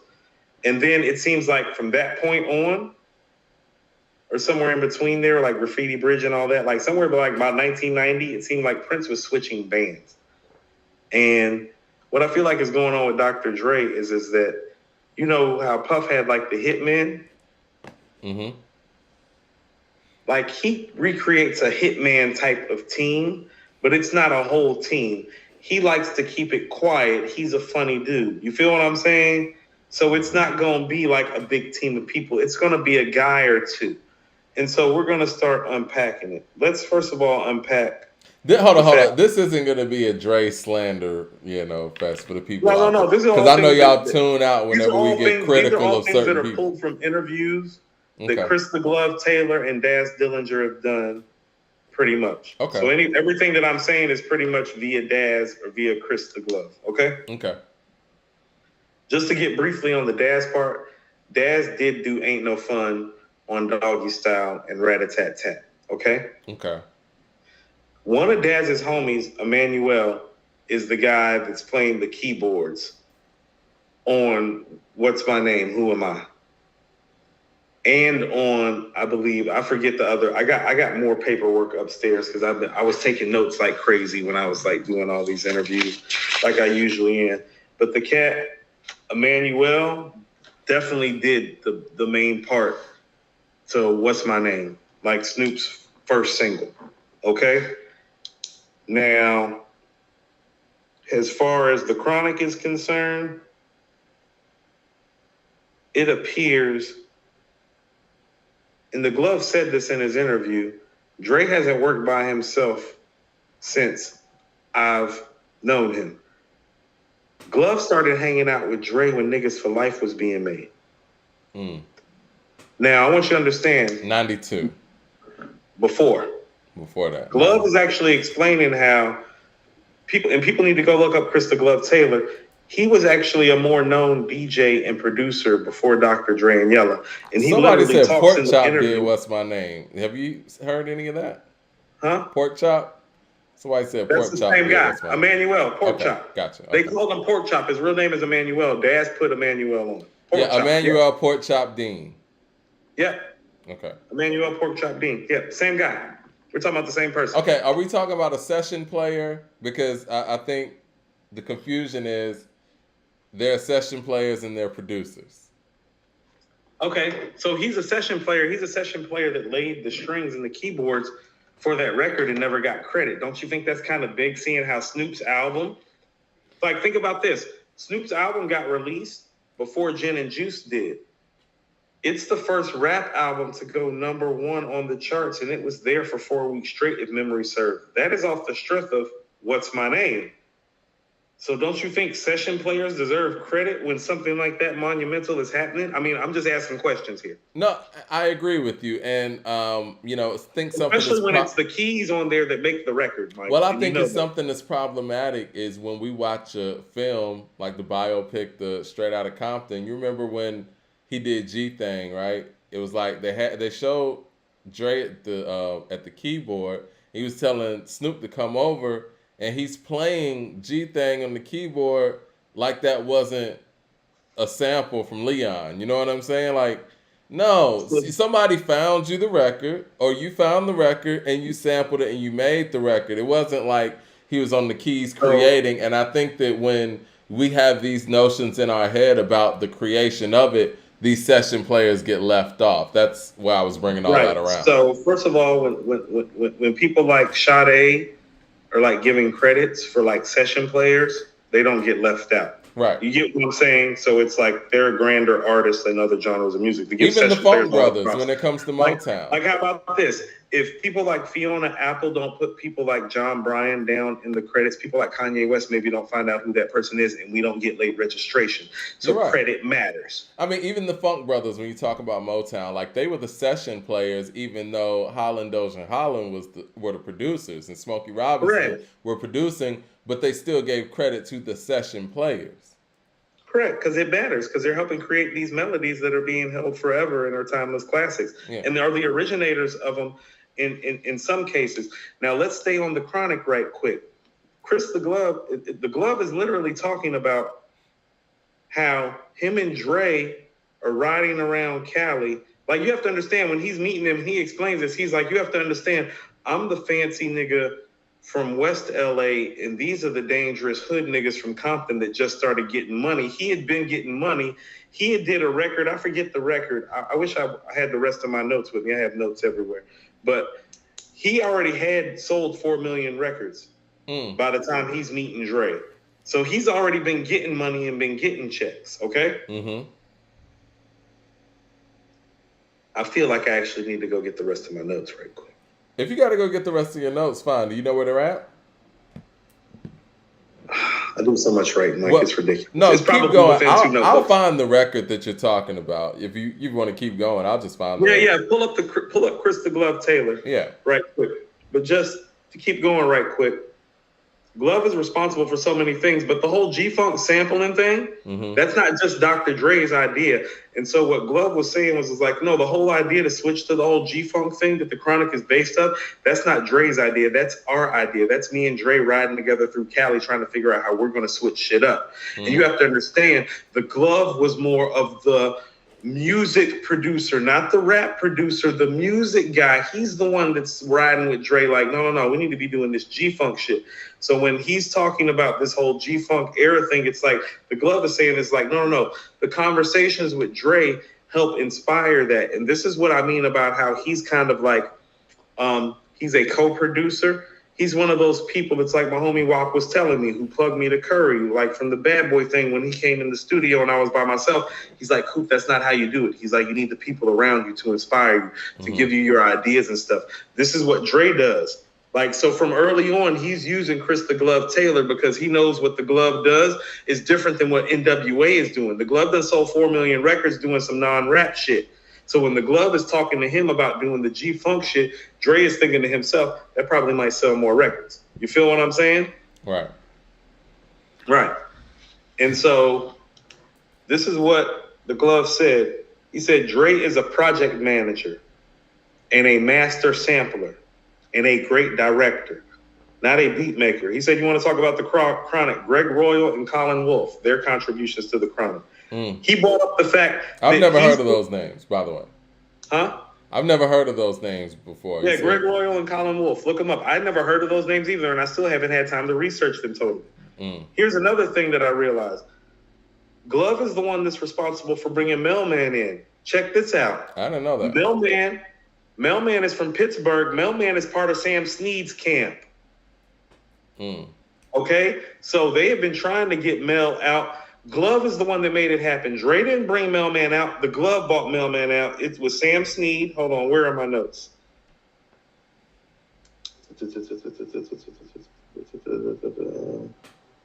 Butter, Sam Snead, Scooby-Doo, and Mailman. So yeah, this is kind of like a hitman team almost. That's what I mean. He's like Puff. He's sitting up here sourcing out the talent and using the talent that's around him. He's using the cat that's making the R&B record that's blowing up from West LA and pulling the ideas to use the Chronic. You know? And that's not even counting Warren G and Daz. If I'm not mistaken, Nothing But a G thing is Chris the Glove's idea. Let me go try to find the rest of my notes right quick. I'm going to come right back while you kind of like go through it with the people right quick. Okay. But I know you've had some thoughts about this as well. And I want you to, and here's the part that we need to go ahead and stress off of while I'm going right quick. And I'm coming right back because you know I got to get ready to go to this show. I want you to understand something, Chris the Glove Taylor. Chris ain't, he from West LA, not East LA, not Compton, Inglewood. You get what I'm saying? Like he from more what you would call the suburb or bougie side area. He said, this for everybody that loves Mr. Morale and the Big Steppers. He says, we make records for niggas to ride to over here. I'll be right back, Mike. Yo, I know you guys had took issue, at least I think I was reading some of Mannan's comments from last show. This is not a slander. We're just trying to, put everything in context because I've always said that Dr. Dre is the greatest hip-hop producer of all time, but we want to be fair. If we're going to hold help against, certain people, we got to consider, everybody that's involved in, Dr. Dre and his creation of it. And we also saw what you guys had to say about, our discussion about Kendrick. Listen, to say Kendrick is not top 10 yet, it's not slander. And I think that, again, Mr. Morale, it's something that he can bounce back from. Do I think he will? I don't see it right now, especially with the 5-year break and with, that album in his chamber. But, it's possible. I could be wrong. Eric Terrell with the super chat says, when people didn't get credit, Dre worked with Easy and Jerry Heller. Death Row is Suge Knight. You think they give extra credit? Huh. I don't know. And Yella has to get his credit too. Eric Terrell also says, when Dre got Aftermath, he gave credit to the help. Okay. Dre is Quincy Jones. I don't know. Quincy Jones is more of an arranger, and I think, like we said in the previous episode, Dre is a producer from a traditional standpoint. And see, in hip hop producers are able to kind of just do everything all in one. I mean, that's what the MPC and all of that's for. So it's very difficult to rate him based on the traditional model when you got people like Pete Rock that go in there and just make the record themselves. They'll make a true master themselves. There's no middle person in there. There's no help with that. There's no help with They reminisce over you. Yeah, like just the world the is whole. yours. Yeah, the whole. Down with the Kings. Yeah, the saga begins. So it makes you look at it different, and we got to be fair. It's like, okay, imagine if. Let's just be real. Close your eyes and imagine if Pete Rock had the kind of help that Dre has. What kind of catalog that's what would I'm he saying. have? No, I told you we're about to slide him back. It's like, oh no, Dilla, Pete Rock, Primo, Q-Tip. Imagine Q-Tip made the low end theory by himself. He made the low end theory by himself. Come on, man. We got to be real. Now, for the people out there who think this is slander, with all of the help that we're talking about on the Chronic, and then you got Q-Tip who made the low end theory by himself, which feat do you think is more impressive as a producer? Oh, hold on. We're not. Hold on. Pork Chop played the keyboards on Gin and Juice and What's My Name. Okay, think about this. Those are the first two singles off of Doggy Style. Yeah. That's a top 5 rap album. It's definitely a top 10 rap album. It's the first rap album to ever go number one. It's definitely the first rap album to sell 5 million records, like from a real rapper, like not Vanilla Ice. You feel what I'm saying? It's the first real rap album to like sell some 5 million records. It's like, no, that's a rap album. On some hardcore shit, not on some crossover. Like on some rap shit, it sold 5 million records, and this guy did the keyboards on the first two singles. Don't tell me that that's not important. Like, let's go to some more stuff. He did admit this. He's like, Dre is like an A&R. He has an eye and an ear for talent. Sounds like Puff once again. Okay? Listen to this. Glove did Explosive and Stranded on Death Row, Mike. That's incredible. I didn't know Glove made Explosive. I didn't know who I was talking to. Damn. I see Leroy said something, and, I want to get this out there. Leroy putting out a narrative that Dre never said that he made anything by himself. This is not the point. We're talking about when we rank people as far as like the greatest producers of all time. We're not saying that he is not, he's hiding this or whatever. He got a ghostwriter, whatever. We ain't talking about that. If we want to sit here and chastise MCs who have ghostwriters and people who we didn't know wrote rhymes, how can we sit here and not do the same thing for production help? And how can we sit here and act like the fact that Q-Tip made the low end theory by himself isn't a greater feat? You hear those samples on the low end theory? He found those, man. He found those. Let's unpack this right quick. First of all, Kenny Mack is right. The Glove got his start. He's Ice-T's original DJ, Mike. That's what I'm saying. Like, he precedes NWA. He was in Breaking. So, yeah. So he's talking on there. He's like, like Dre and Yellow was DJs. He's like, no, I was a DJ. Couldn't nobody fuck with me. Like, I was that nigga in LA. Yeah. You feel me? And he was, because he was on and getting money before these dudes. And he didn't even try to kick it to them like that. Like, his people had to tell Dre and them, it's like, like, that's what he really does. He was just on some, like, LA, like, I got money shit with them. Now, listen to this.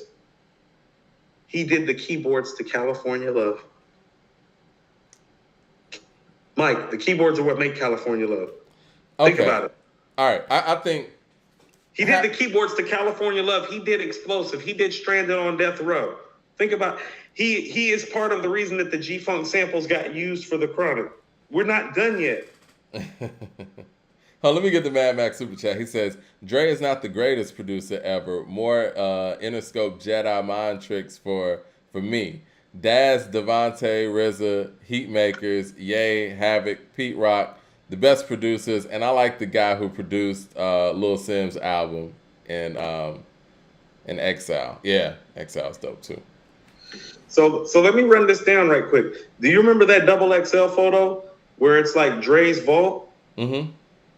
Okay, so Glove talks about it. He's like, that's not really Dre's vault. He's like, about 70% of the stuff that you're looking at is my shit that's in there that never got released because of their business practices. He said, so this is how they would do you.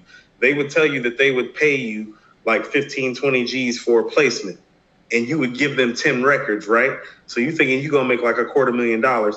They would intentionally only take one of the records, and so you left with like 10, 15 G's. That's kind of how they kept you hustling and kept you working. He also brought up the fact that because of Suge and how the Bloods was involved with it, that you was damn near scared to fucking do some shit. Like, do I want to fuck with these dudes on some gangster shit about my money? Now, Dre knew all of this. You know what I'm saying? So when he broke off from Aftermath and he started doing stuff with Glove, because Glove didn't really get the credit that he deserved for the Chronic stuff, for the Doggy Style stuff, really. You know what I'm saying? Or really anything like that. He worked with Dre on the deep cover shit. Wow. Right, Mike. He's been around the whole time. He's been around since Niggas for Life. The Glove been around since Niggas for Life, Mike. I was thinking the Glove just came around during the Firm. You're thinking the Firm. No. He literally says it. So let's get to the Firm. The Firm is the payback for getting fucked over. Right. For all of those years. And he said, he's like, Dre's done for me. He's like, Dre paid for my nanny for 2 years. You know what I'm saying? Like, Interscope has a nanny, apparently. That like does Iveen, does Dre. The Glove had the same nanny for a couple of years. He said it's like a 17-year-old Filipino chick. Okay?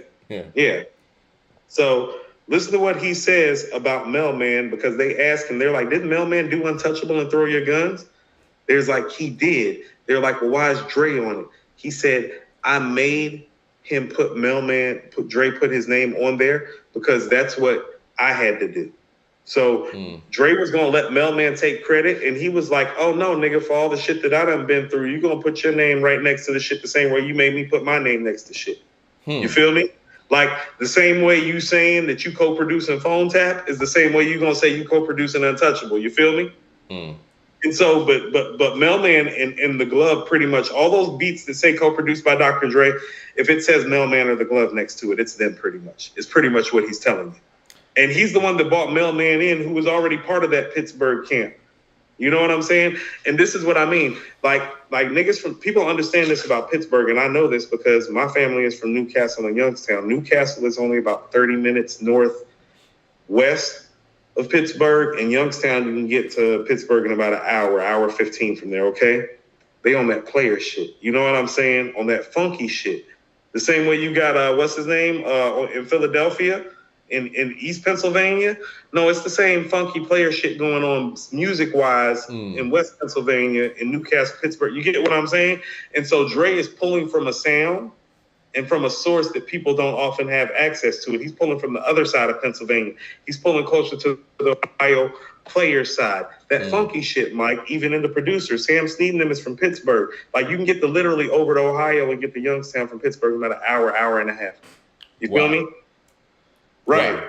And he's got a camp of these guys in there. When you're hearing Sam Sneed on You Better Recognize, that's just Dre on the hook. That's really Sam shit. You Eric feel me? Terrell with the super chat says, Bill Belichick won all those chips. He's the greatest coach. Nick Saban has help. He's the greatest. Dr. Dre is the head coach that wins championships. Hip hop sport. This is the thing, though. All of those head coaches that Nick Saban and Bill Belichick have to play against have the same resources. I think where it's troubling for me is, like I said, imagine if Q-Tip or Pete Rock or Premier or RZA had a team of individuals like that, knowing what they can do on their own. So that's where, to me, it makes it a little bit difficult. It might be one of those situations where we do put Puff and Dre in a different conversation than we do the guys that are just out here basically making beats from the rooter to the tutor on their own. And kind of going back to what Game said, like Game goes in the studio, he sees not Dr. Dre, he sees Kanye West find the record himself, chop the record himself, you know what I'm saying, lay everything down, and then helping you lay down the vocals and sometimes coming with the hook. He's never seen Dre do that. Well, and he's right. So the people that are saying they've never seen Dre make a beat, this is what they're talking about. Like when Game is saying that, This is where this is coming from, because there's all sorts of evidence of it all over the place. Barney Rubble and Sean Thomas co-produced Murder Was the Case and Gin and Juice as well. So think about it. That's Gin and Juice, What's My Name, and Murder Was the Case. All definitely had major help. Daz did Ain't No Fun. Those are the four seminal records on there in terms of how they're remembered. Eric Terrell says, why not dog out Rick Rubin? Give Dre a break. We're not dogging out anybody. And honestly, when it comes to Rick Rubin, though, we don't really put him in these production conversations with hip hop. He's more of he had his era in hip hop. He's more of a just overall producer. Does anybody say that they think that Rick Rubin's a better hip hop producer than Marley Marl? I don't think people say that. No, they don't. I wouldn't say that.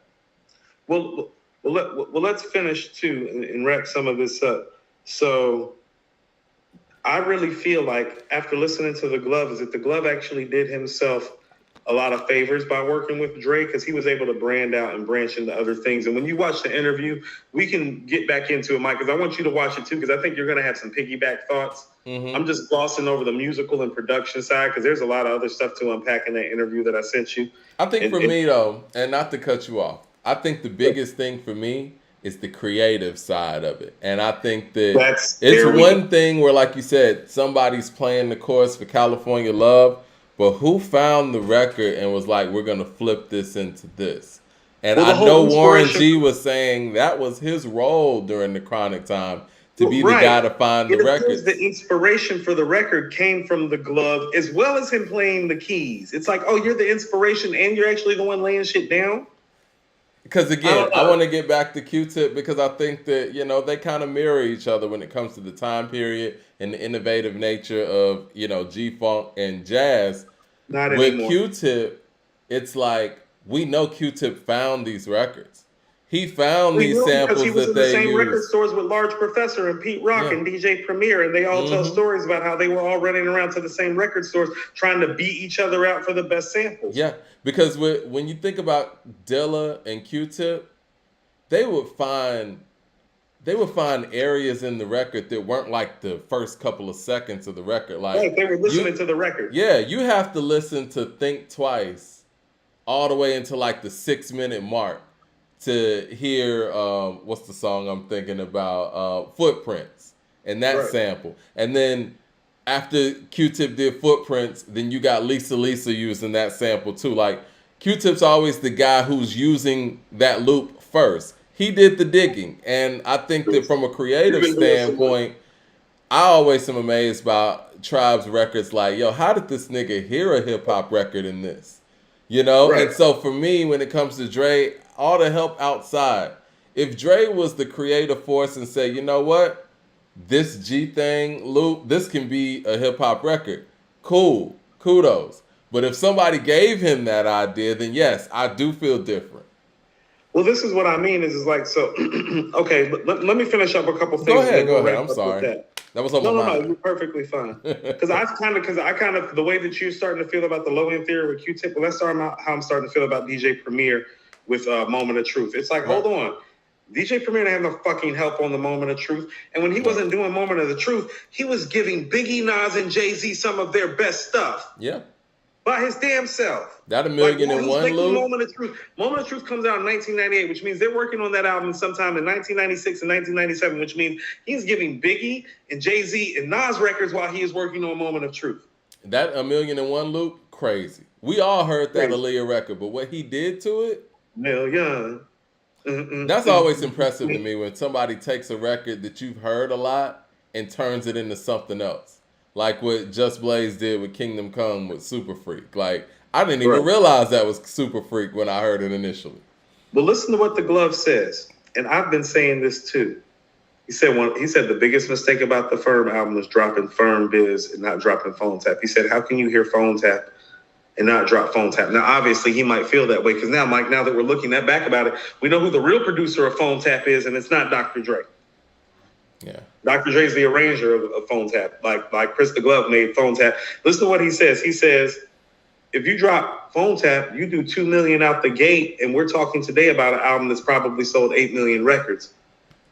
I don't know about that, but I feel No. I mean, look at this guy's resume. Like think about it.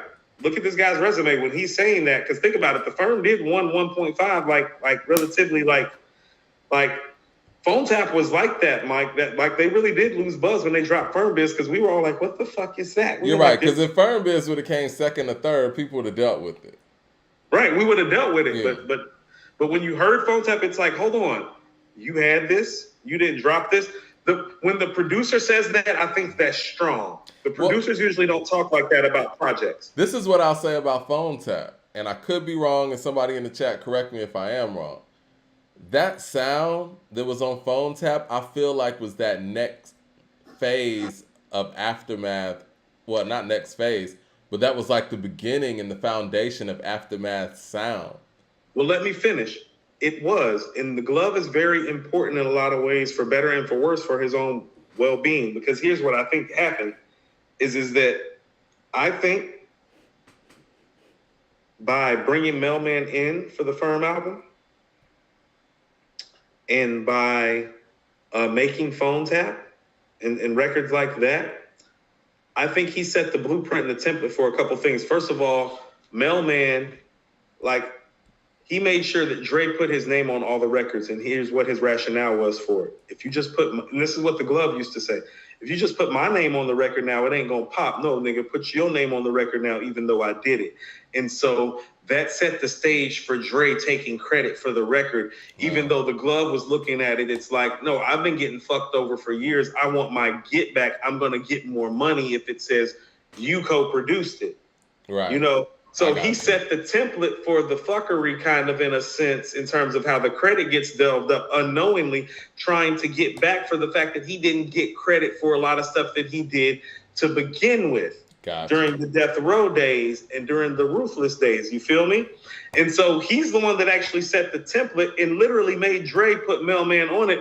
And then Dre probably thought about it, and this is guilty conscious speaking. He's like, I need to do this for everybody moving forward because I fucked Chris over at Ruthless and Death Row.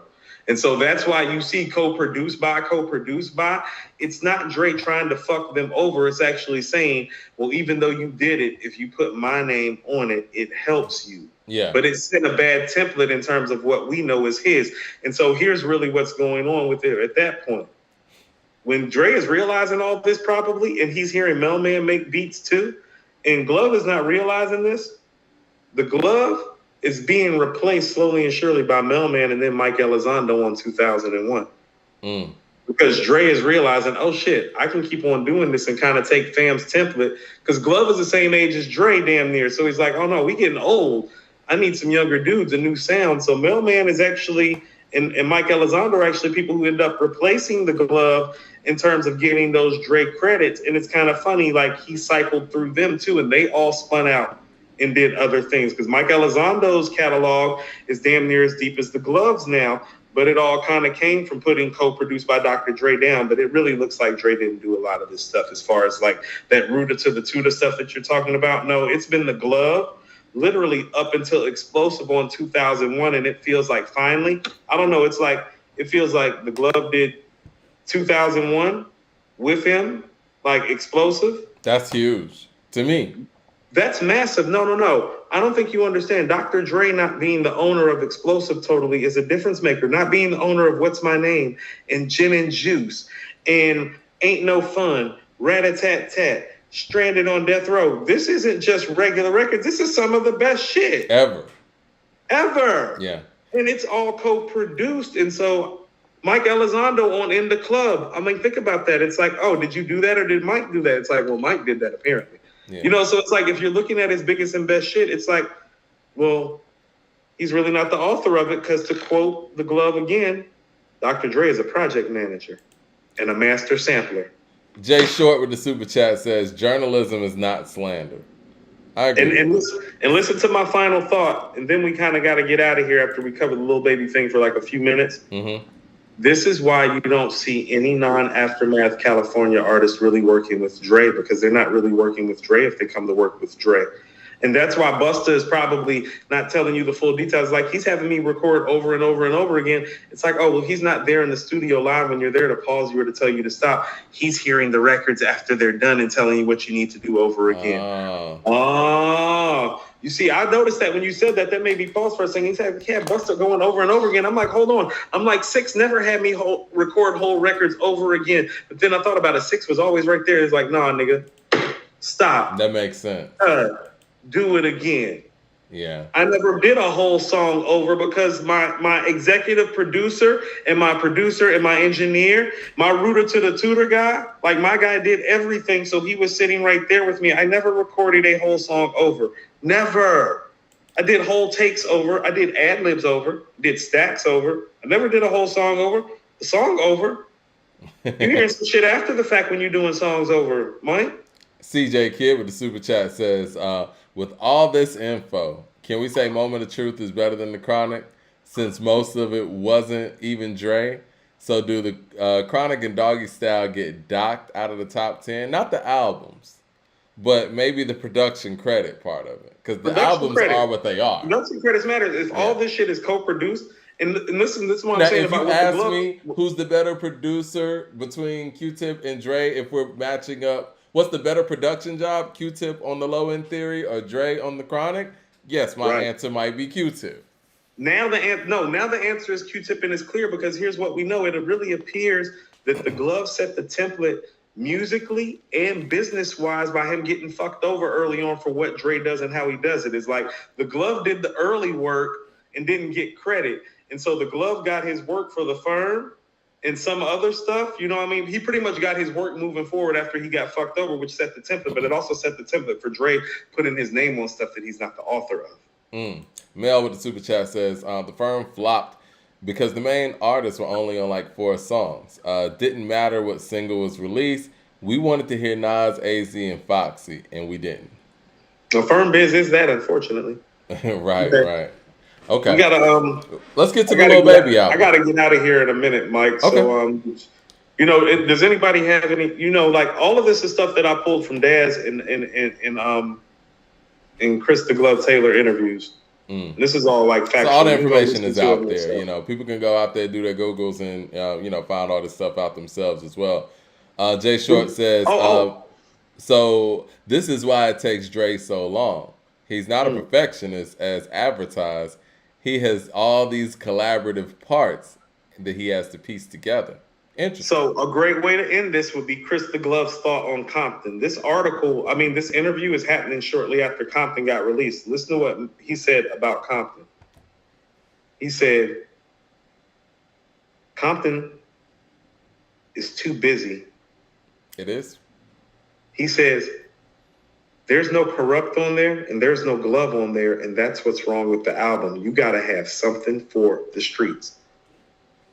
And when he's saying it's too busy, you know what he's saying? You got too many chefs in the kitchen cooking up too many dishes, rambling too much. You don't have any conciseness going on. Because here's the thing. You're a real project manager now. Now you got a whole operation of people. You don't just have like Chris the Glove and Mailman and Mike. You don't have 1 or 2 or 3 people. You got 6, 7, 8, 9 people now, and it's harder to get the best of their best and put it together and make it fit. It's too many sounds. He's saying nice. When he's saying too busy, he's being nice for saying you got too many niggas making beats, nigga. Well, you would think though, as an arranger, the Compton album would have been his time to do that as well. All right, let's get to this Lil Baby album. Yeah, let's get to this Lil Baby album, then I got a dash. All right, cool. Lil Baby release. It's Only Me. And give your thoughts on the album, man, real quick. I'm disappointed. This album doesn't have the growth that I was expecting. He dropped his last album 2 months before we started our podcast, late January of 2020. I've been singing his praises vehemently ever since, have I not? Yeah, you have. I've never been a huge fan, to be honest. I'm more. I like Gunna's material a little bit more, me personally. Gunna's album's better. Let's go ahead and get that out the way. Gunna's album is way better. Yeah. This album doesn't show growth in subject matter or content. It's actually a step back or a car parked in neutral at best as far as the subject matter. Because all it is the subject matter doubled down times 10 because he has 10 times the money. You get what I'm saying? Yeah. Well, first of all, 23 songs I thought was just too much, right? The album is too long. So to address the 23 song thing, the album is too long. Mm-hmm. The highlights are too few and far in between. Like the joint with Thug, highlight. Joint with Jeremiah, highlight. Highlights are too few and far in between. I thought briefly it's like, well, is what's going on with our legal system in here in Atlanta keeping him from speaking the way that he wants to speak and maybe dropping some of the records with some rhetoric that may have been better songs, but maybe not well served in these tenuous times that rappers are suffering down here due to the legal system and the judicial system. You feel what I'm saying? Like that some songs that had certain rhetoric get scrapped. You feel me? Possibly. I thought about that. But you know what? Now it's time for people to be a real artist, man. Like, you know, I think yeah. Well, that would be my problem is that, well, this is album number 3.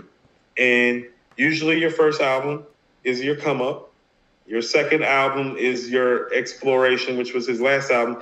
And your third album is usually where you show what type of artist you are. Well, this album is very repetitive. I'm going to call out the producers as well. I don't know if the beat selection is his choice, if he has an A&R, or what type of tracks are being selected to make work or fit a certain format. But this album is just so safe. There's no risk being taken, Mike. You know what I think? I think that, you know, him and Gunna have always been joined at the hip. And you know how I feel about how creative somebody like a Young Thug is and how important he is to the nucleus of the guys that are under him. I think the absence of Gunna and Thug in the studio with an artist like this, their presence is felt. And again, yes. I think this is kind of piggybacking on our previous topic with Dr. Dre. Certain people you need around, even if they're not quote unquote helping you write or whatever. I think that he's so used to making music with Gunna around, that's a huge void missing for him. It is. And so I immediately was thinking, it's like, there's no drip too hard. Yeah. You feel me? Like there's none of that on here. And then I'm thinking like, oh, well, damn, Gunna's not anywhere around. And then it makes me start realizing it's like this is why Thug was so serious about signing Gunna. Like Thug heard it first. Like Thug heard Gunna and was like, oh, no. This nigga know how to put songs together and like ride a wave, because it's like these songs, like everything that he does, Mike, that I like, he's doing on this album. But that's part of the problem. It's 3 years later. Yeah. You feel what I'm saying? It's just like, no. I like that from you 3 years ago. And this is, so let's go. And this is what I mean. We were going to bring up the Freddie album. Well, you know, when you're talking about stuff, there's levels to how you talk. And so he's not saying nothing. You get what I'm saying? Mm-hmm. But there's no detail in the writing. Like, listen to how Freddie's album starts off. They done let the VLs in the dough. Used to sleep with the air mattress, my bitch, and the strap on the floor. You feel what I'm saying? He's immediately giving you details of what his life was like before he made it. I told you this is his We Made It album. That's how you know that he's letting you know when he comes in, they done let the VLs in the dough. Used to sleep on the air mattress with my strap and my bitch on the floor. You feel what I'm saying? He's letting you know, oh, no. That's how we used to live. The baby's talking like that, but he's talking like that in those generalized contextual terms. And it's not exciting. It's very safe. It's very programmed. It's like, you're not really telling me who you are. You're telling me too much about what you do and not what's going on. Yeah, who I'm meeting up with, who I'm able to eat with now, and what I make these investments now with my money. My money looks like this now. Oh, like he said something like Google said I had 5 million. I got that in my pocket or something like that. It's like, oh, like, why do you care what like, you get what I'm saying? Like, yeah, it's stuff like that. And it's like, I'm just disappointed in the lack of growth mostly. Like some of the songs bang, but I'm not gonna lie. Most of the songs that bang, they have help. Yep. The song with Nardo Wick, the song with Future, the song with Thug, the song with Jeremiah. There's a couple records on there where he's banging by himself. I would have preferred to hear like maybe a 7-track EP and then get back to it, like at the top of the quarter, top of the year maybe. But this wasn't it. And like Gunna's album is just way better. How about this? Like 24 Karat Jacket would be the highlight of this album. I don't even know if I don't think it's the best song on Gunna's album at all. Like it would be the best song on this album. 24 Karat Jacket. Ain't no Pushing P on here. Ain't no Pushing P on here. Ain't no Pusha P on here. Ain't no the Savage and Gunna joint either. Like that's what I'm saying is like the Gunna joint got like 5 or 6 joints is harder than everything that's on here. And I am disappointed because he is somebody who I have been championing. And I'm gonna tell you, like my daughter was telling me in the car, she's like, I can't understand what he's saying sometimes because of the auto tune. Yeah, I was like, you think you need to rap? She was like, yeah, it's cool to rap in your regular voice now again. She's like, he might need to get out of that whole auto-tune thing. And then she's like, I think he's the only rapper down here that's really still doing that. I was like, oh, when she said that, that kind of hit me. It's like that, out of the mouths of babes, man. You know what I'm saying? Like she's 15. She's like, I don't think anybody else down here is really doing that. And I was like, what other rappers do be using auto-tune? That's why I didn't like when Offset was using the auto-tune on the Freddie Gibbs record. I'm like, Offset, what are you doing? Right. No, you're right, Mike, because she made me think when she said that. I was like, she got them fresh ears. She like, niggas ain't doing that out here. Yeah, time to take that auto-tune out, man. Auto-tune is a crutch for a lot of guys. In the interviews, and apparently he's become some sort of sex symbol because there's like a lot of girl talk on this album that wasn't on the previous album. But it's not like stories. There's no Renee or no I'll be there for you or beautiful skin. Is none of that. It's just like, I can have anybody I want now because I'm a little baby. It's like, that's great. Like, I don't know if it's his voice for me, but it always felt like his breath control was off. Like he always rapped like he was gasping for, the next breath and trying to get it out. We really don't know because of the auto-tune. So how can you even say that for certain? Yeah, I mean, that's why I brought that up. With the auto-tune, I feel like maybe he's trying to mask some of that. Maybe because he doesn't have the breath control that a Gunna or or Thug has or anything. I mean, Mike, I might have to slide with you on the Savage side because Savage is showing like growth and depth when he rhymes. Over the last few years, and I don't know, but disappointed in the project. I got to go throw a fit on and go do the show. What time does the show start? Coop's about to go see Pusha T. Show's supposed to start at 8, but you know what I'm saying? Yeah, he's probably going to hit the stage like 9 or whatever. Okay, before you get out of here, what songs are you looking forward to hearing Pusha T perform the most? Of course, if you know, you know. I feel like that's necessary. You want to know what would be nice? I want to hear the games we play. It would be nice. I mean, you like the games we play more than I do. I personally love King Push, the start to My Name Is My Name. I love King Push. I would love if the show starts that way. But you want to know what would really be nice? Because we're in Atlanta. It would be nice if he has Brother in tow. And since we're in Atlanta, we get a little illin', and Jeezy comes out and they do illin'. Clips and Jeezy do illin'. That would be what I would like to see the most because we are in Atlanta. And so we stand a chance to get those feature performances the most from Atlanta artists. And so he has collabed with Jeezy before. Either that or Rick Ross with Hold On. Well, Rick Ross is probably in town. That's what I'm saying. Rick Ross and Jeezy are probably in town. So Hold On or Illin'. A little Malice pull up would be nice to get some. I mean, I want to hear some clips joined. If I can get some keys open doors and grinding. Yeah. Chinese New Year. Yeah. Yo, absolutely. If you can get Chinese New Year. Little whamp. What it do? Know how to flow dropper, sense popper, you panty Annie. Niggas see I know copper. Yeah, some of that. Time to go. I'm going to let you go ahead and go, man. Enjoy the show. And appreciate everybody dropping in with us, even though we didn't get any notifications. Holla at YouTube about this. We're going to holla at YouTube. No, we're going to have to get on top of that because I'm starting to feel some type of way. Yeah. These are the games we play. We are the names they say.